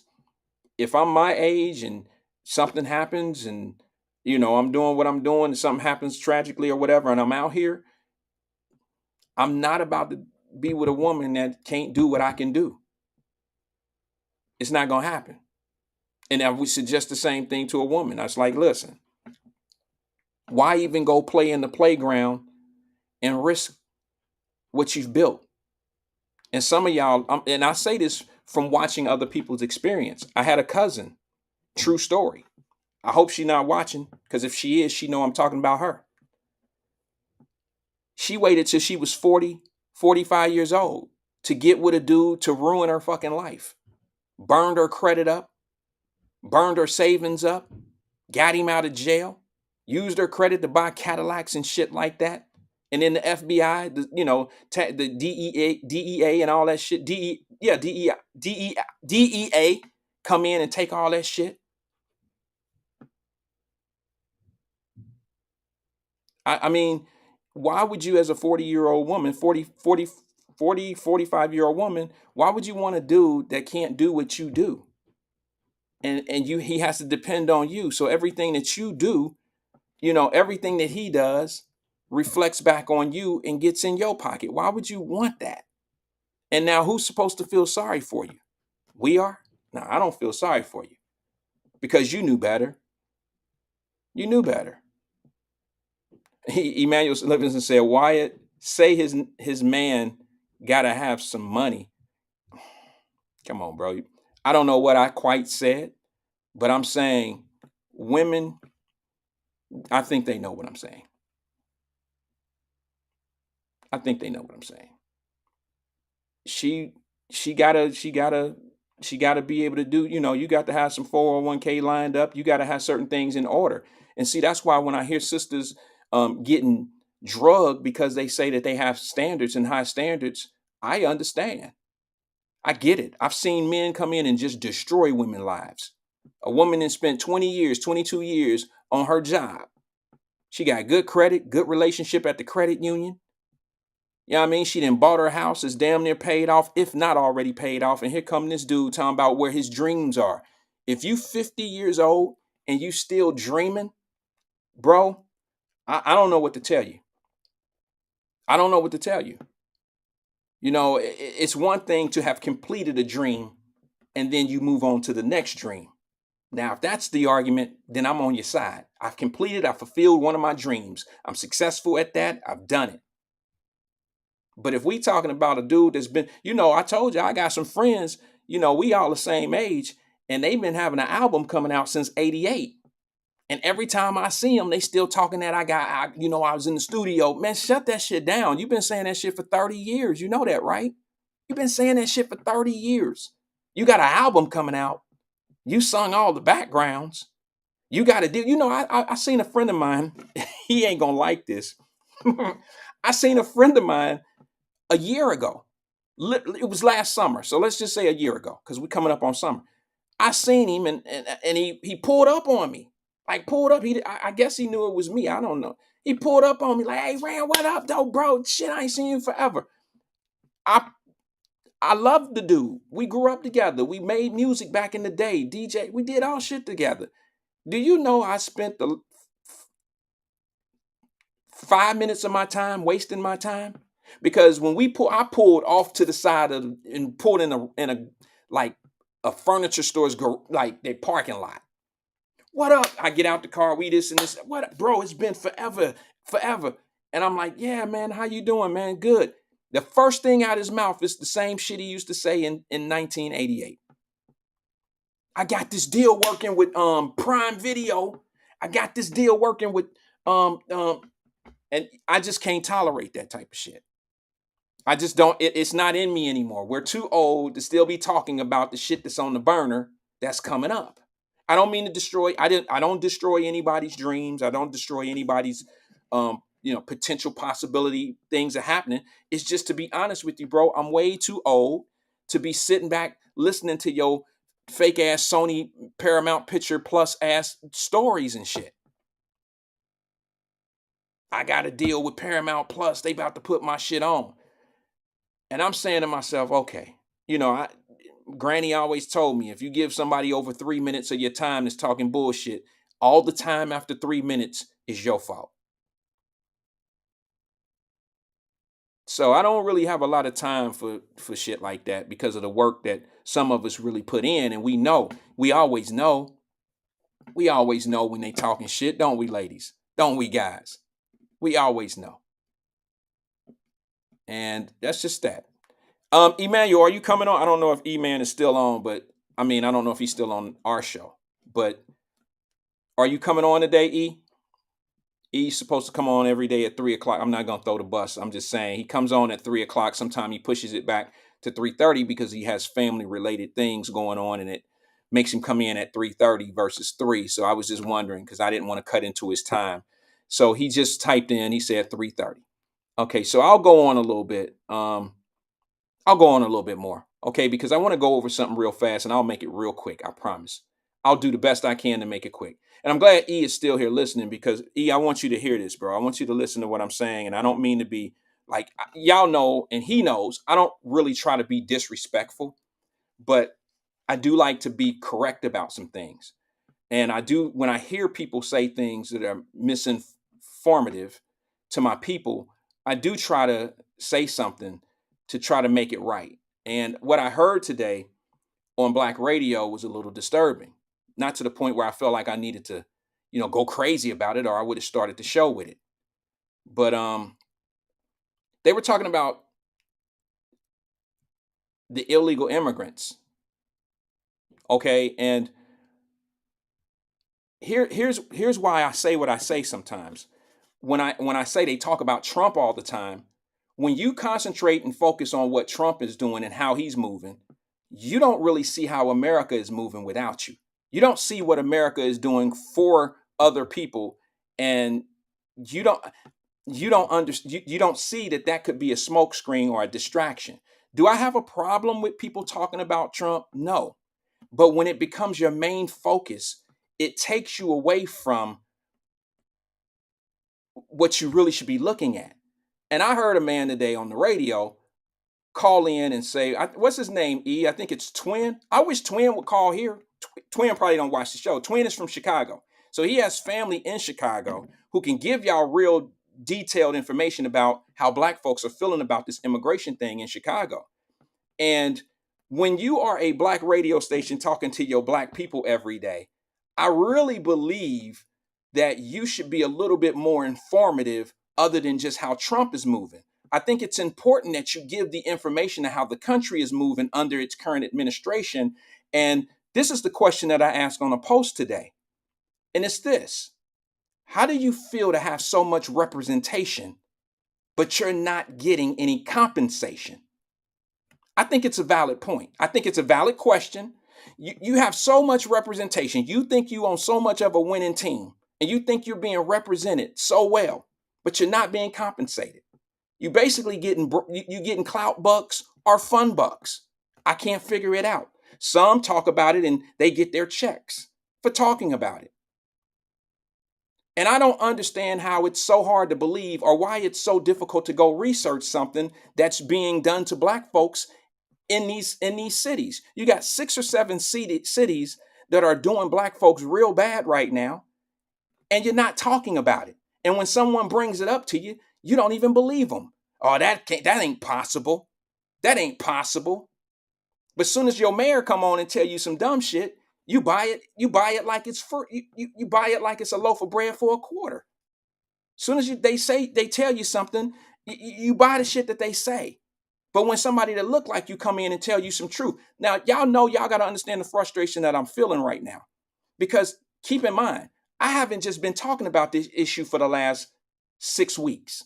They have. All of a sudden, the mainstream media is just now talking about the problem that I've been talking about for 2.5 years. Who here think that's a lie? Who been here and been hearing me talk about this whole time? And when I told y'all, I didn't show receipts, I didn't brought videos, I didn't brought clips. I didn't told y'all how black Chicago feels. I told y'all how Denver feels. I've shown you how San Antonio and Houston feels. I've shown you the evidence. And you got a dude that's doing a radio show talking to black people about Donald Trump all day, every day. It's Donald Trump's fault for everything. But yet you're not looking at the vital points of what's really displacing black folks in a lot of these cities. Why aren't you talking about that? Why aren't you having and like Twin said, and y'all know I've been saying this forever, but I'm gonna give it all to Twin. I'm gonna give all praises to Twin because he said what he said. He said, why is it that you won't even believe a guy that looked like you, but you'll believe everybody else?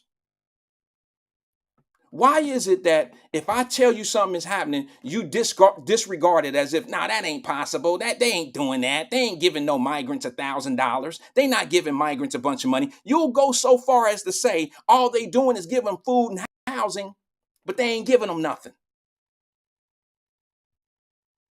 Sleep at will. You can only get paid to be that ignorant. To be that damn ignorant about a situation that pertains to black folks. And these are the same black folks that have everything to say about the state of Florida. You don't even know what kind of books they trying to ban, but you got so much to say about books, and you run your PSAs on your damn station, but you don't know where is the NAACP in Chicago? Why aren't they talking about this? Where is Al Sharpton? Just like Twin said, I know we ain't never said this before, but where's the black leadership when it comes down to the black folks in Boston, San Antonio, Houston? Where's the black leadership for the black folks in Phoenix, Denver, Colorado? These people are using millions of dollars.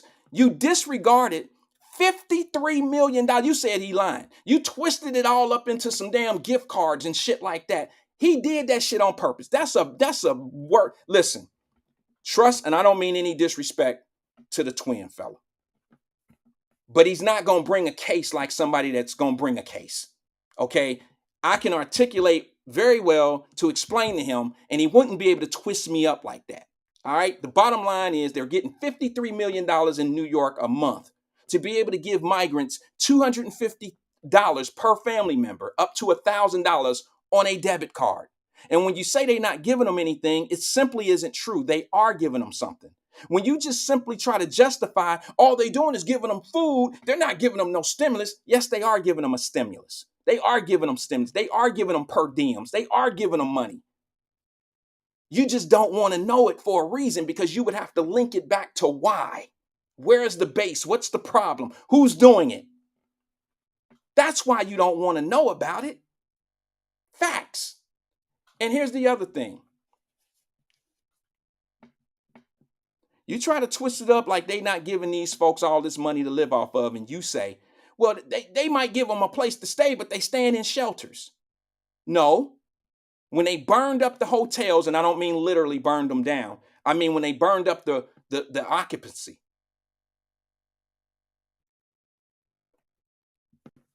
Y'all got to understand the United States, New York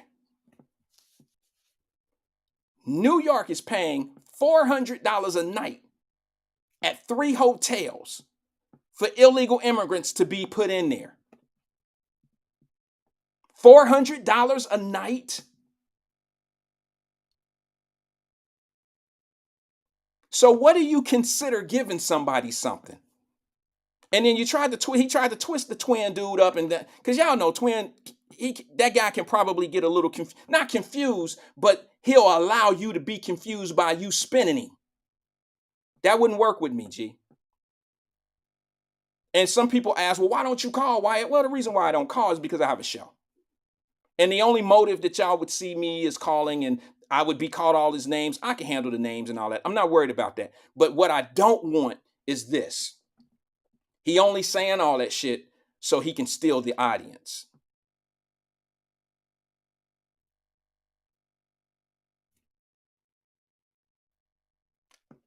I don't want to be the guy.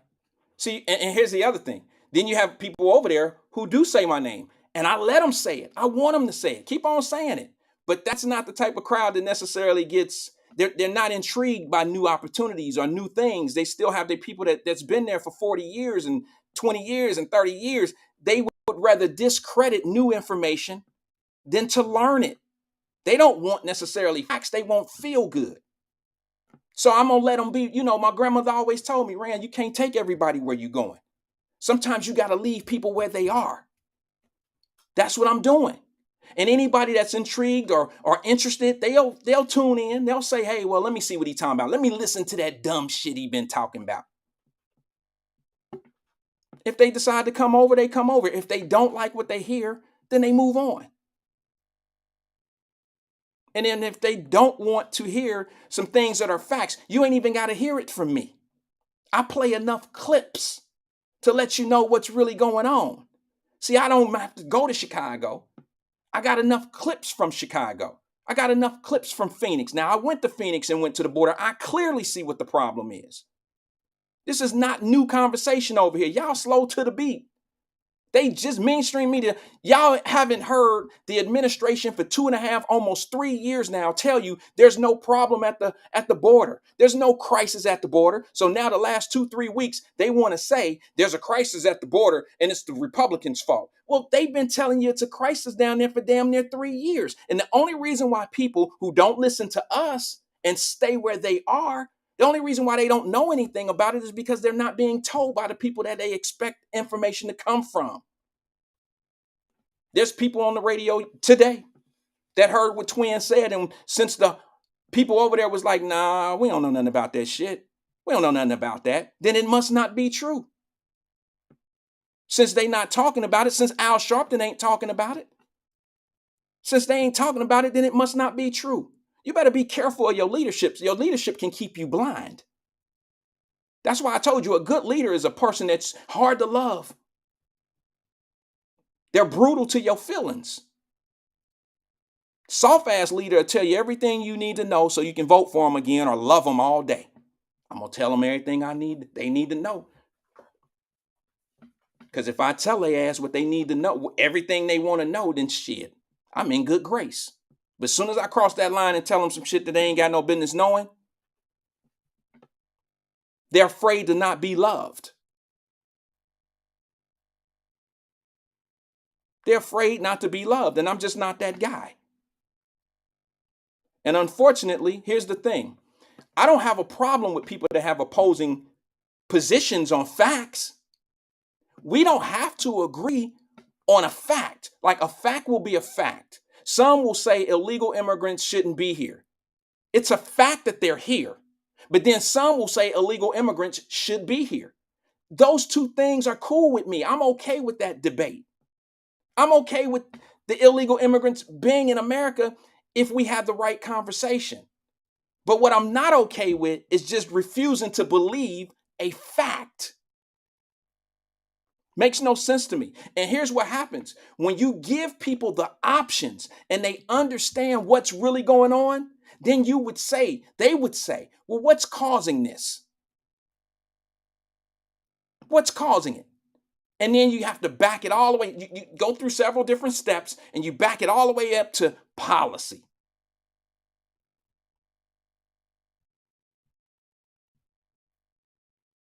Policy.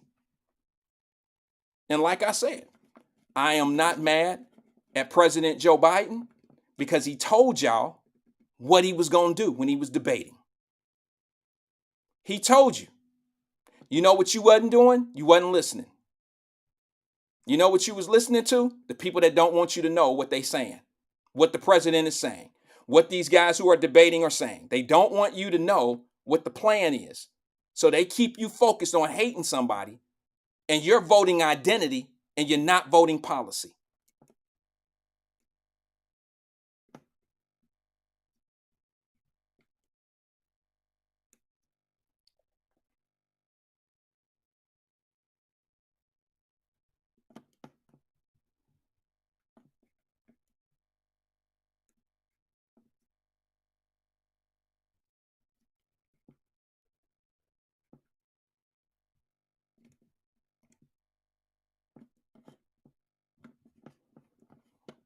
Let me show you this video right here. It's a new one. It's fair. It's not that new. I've shown it before, but I want you to see this, and I want to know why don't they ever bring up anything like this? Why don't they talk about what black people are talking about in these cities versus sitting back just simply denying what people are saying? I mean, I don't understand why they're not researching. Why don't they want you to have this on your brain? And why isn't it a conversation that Al Sharpton and the rest of so-called black leaders are having? I want you to hear this conversation at a meeting. And when they start, hey, listen, I heard somebody say something about democracy. Here's what's funny about that word democracy. Democracy means the people have a choice of leadership. Well, there's a party that's sitting back here pushing democracy, the word democracy, down your throat, as if somebody's trying to take it away from you. But that same group of people are the people that don't really want you to have much of an option on their side. That's why the JFK dude left your party. Y'all was dogging him. You didn't want to give him the platform that he earned to be able to say, hey, I'm a Democrat. He's now an independent, because y'all didn't want him in the party running as a Democrat. He's been a Democrat his whole forever. And now y'all oust him. I bet you y'all can't tell me the three people on the Democratic side of the party that's running for president. You can only tell me Joe Biden. Now you can tell me JFK. But who are the other guys? It's two other people. And one of them happened to be a female. You know the reason why you don't know them? Well, let me just say this to you. JFK ran an ad on the Super Bowl last night. He spent $7 million.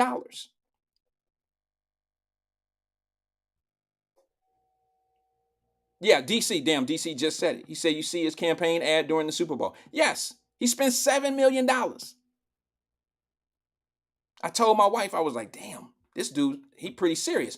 But the thing is crazy about that is he was on the Democratic ticket. If I'm a Democrat, I'm wondering, why aren't I hearing from these other people? Why is my party making it rough and tough for these guys to get their opinions and their policies to the table of what we're trying to do? It shows you that a deep state, it shows you that there's other people in charge. It clearly shows you that. It shows you that they have intent. Are you part of that intent? Or are you just being used for their intent? That's all I can ask. Now I want you to hear this brother, since they don't know nothing about what's going on in Chicago. I want you to hear this brother who's at the city council meeting talking to their city council, their aldermen in Chicago. We ain't even got to talk about New York. We ain't got to talk about Phoenix, Arizona. We don't have to talk about these other places. I'm stuck on Chicago because it's within 4 hours away from me in Cincinnati. And I already know whatever happened to these mainstream cities, these big cities, it's just a matter of time before it hits you if you're not dealing with it. After I play this, I got to make one point and then I'm out of here. Check this out. Listen to these brothers in Chicago. Amen. They are finally waking up. Let me start. NPR reported from August of last year to December of this year, they will spend $252 million on the migrants. $252 million. 17,000 migrants coming to this city. And just in Chicago. If we just break that in half and they become families, you got 8,500 families. Hispanics have 3.5 children. I'm submitting to you, in one generation, just one generation, the black vote will be null. They will have an additional 24,000 people on the voting roll, along with the Hispanic population already here. They're playing chess, and you all are playing checkers. You are damning our youth, our next generation, to poverty by you all doing these political speeches. One generation, our youth, our vote will be null in all of these 6 sanctuary cities. And what are you going to do about that? Amen. They are finally waking up. Let me start. NPR reported from August of last year to December of this year, they will spend $252 million on the migrants. $252 million. 17,000 migrants coming to this city. And just in Chicago. If we just break that in half and they become families, you got 8,500 families. Hispanics have 3.5 children. I'm submitting to you, in one generation, just one generation, the black vote will be null. They will have an additional 24,000 people on the voting roll, along with the Hispanic population already here. They're playing chess, and you all are playing checkers. You are damning our youth, our next generation, to poverty by you all doing these political speeches. One generation, our youth, our vote will be null in all of these 6 sanctuary cities. And what are you going to do about that? Amen. They're going to do what they're doing.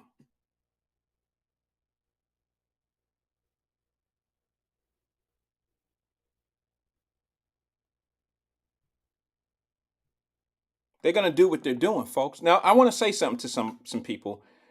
I respect everybody's opinion. It may not be my, it may not match with my principles or whatever, how I roll my life, but we all roll things different. We all smoke different stuff. Some of us do, some of us don't. I've never judged anybody by the decisions that they make for their family. I can't do that. I'm not that type of man. However, when you bring up a subject that pertains to policy and interest of us of a whole, then I could probably be a little bit more critical.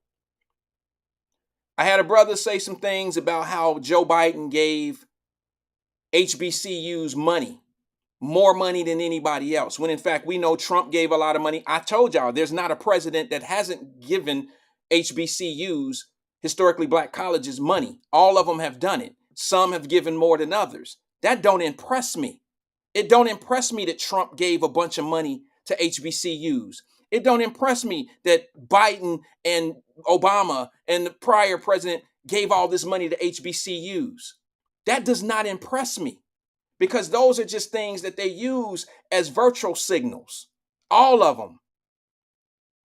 Let me tell you why I say that. And I don't mean to be disrespectful. I'm just going to tell you the truth.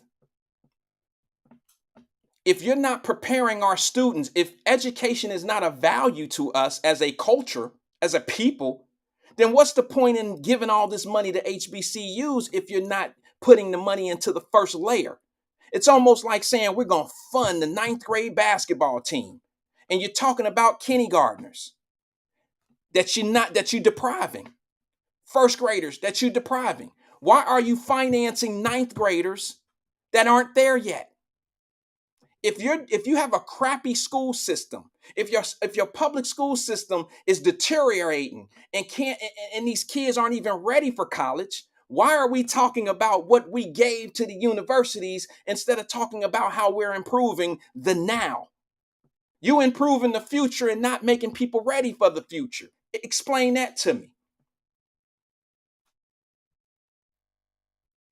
If our kids are not even wanting to go to college, I don't care if they was going. Listen, I'm a firm believer that one of the reparations that need to be given to black folks, and y'all can get mad at me if you want to. I ain't no gimme guy, but I understand true reparations. I understand how we are to make this economy. We'll never get even, but I know how we can get some get back. And you got to give us some tax exemptions. And you got to give us some education. But I'm going to say this, even in my reparation plan, if you gave black folks free college, it wouldn't make any difference if you're not prepping the black folks to want to go to college. If you're not making us see the importance of school. And don't get it wrong, I ain't talking about Ohio State. It don't have to be HBCUs. I'm talking about trade school, any type of thing that's preparing us for the world. So what's the point in talking about how much money people gave HBCUs? I think most kids in college, the majority of kids in college and HBCUs want to be there. They had aspirations and plans of going off to college anyway. So I'm not mad at the fact that the money is there. But what about the kids that have no plans on going to college? So we're going to give these people credit for dropping off a bag of money at the HBCUs, but yet we got a bunch of kids that don't even want to go there. Let's fix that first. Then we can say, oh yeah, I'm happy that we're getting that money. I'm happy we're getting it. But why are we, I cannot say, I don't care how much money that Donald Trump left to the HBCUs. I see a bigger issue than that. Y'all love LeBron James, and he got his name on the school, and LeBron James ain't had a class yet that has finished their senior year reading and doing math at a proficiency level. Not 1 year that his name's been on the school. We need to fix that. HBCUs do not have a funding problem.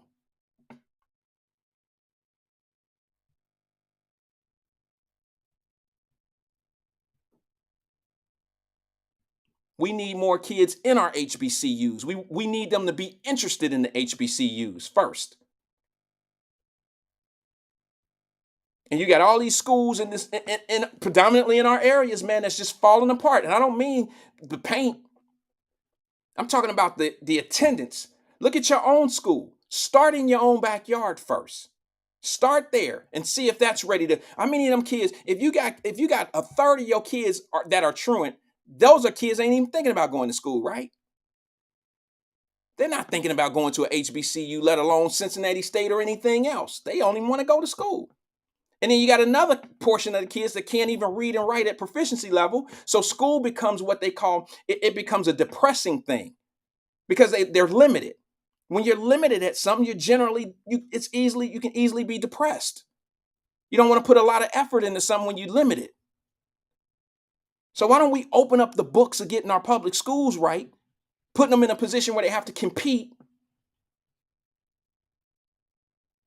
And I promise you, it'll lift the ceiling off of them.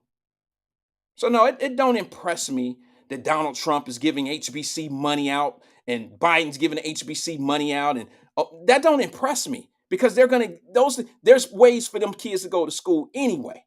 You just got to give me some kids. I told y'all can down Cincinnati Public School all you want to. But you give me 15 little boys and 15 little girls that want to be something in life, I got 30 kids that I'm going to turn into some positive, productive individuals in life. We just got to get kids to want to be it. And to be honest with you, we all know where that starts. We all know where that starts. It starts at home. And if home is not teaching that value, it's going to be hard for somebody else to teach it to them.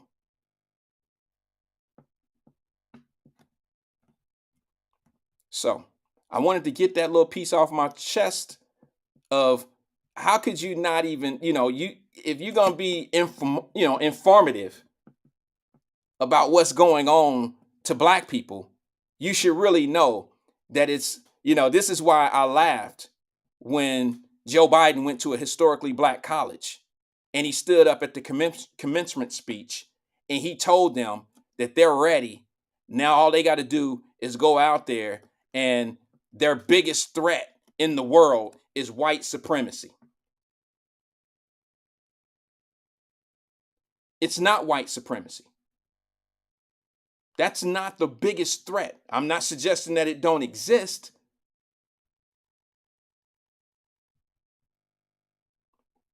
I'm saying it's not the biggest threat. The biggest threat are these systematic programs that people are funding that think since they exist, they must be working. That's the biggest threat to the little black kids in America. Because you got a public school system that benefits off of a kid being there financially. They benefit from being your failing child.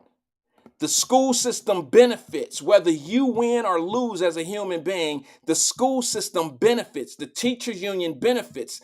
People benefit off your kid whether you win or lose. That's what has to change.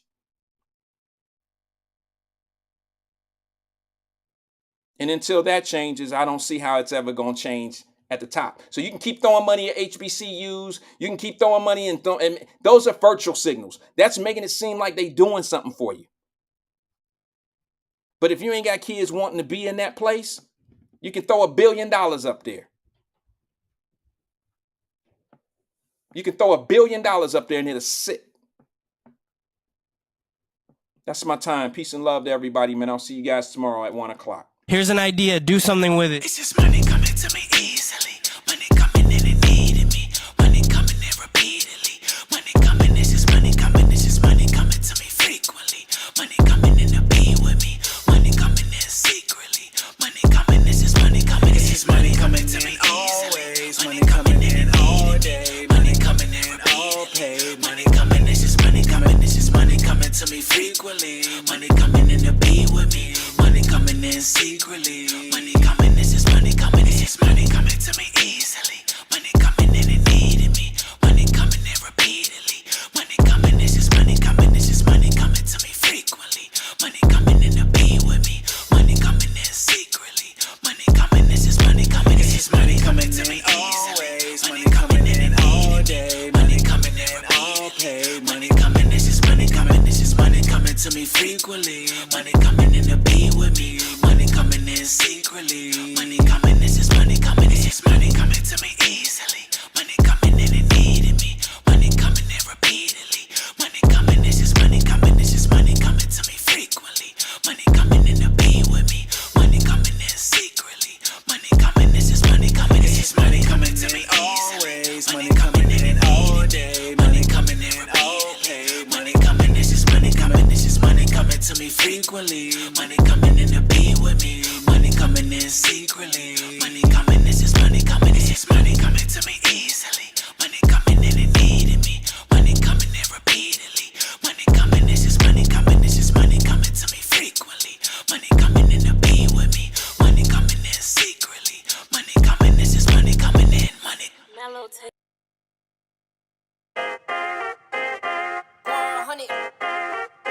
The number you have dialed is not available at present. Please leave your message after the beep. Yeah, trendsetter, whoa, league of my own, it don't get better. No, read what I wrote, I'm a bestseller.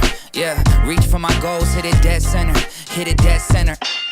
Bullseye hit it the most, is no misses. Something like fish in a barrel, it's no different. Blindfold on me, I still got the most vision. Trendsetter told them before, but they don't listen. Better, bring a better bad because I'm bigger, better. Solo single, selling several shows at every single second. Peter Piper picked a pack of pickled peppers. Kinda came and crushed the competition, hope they get the message.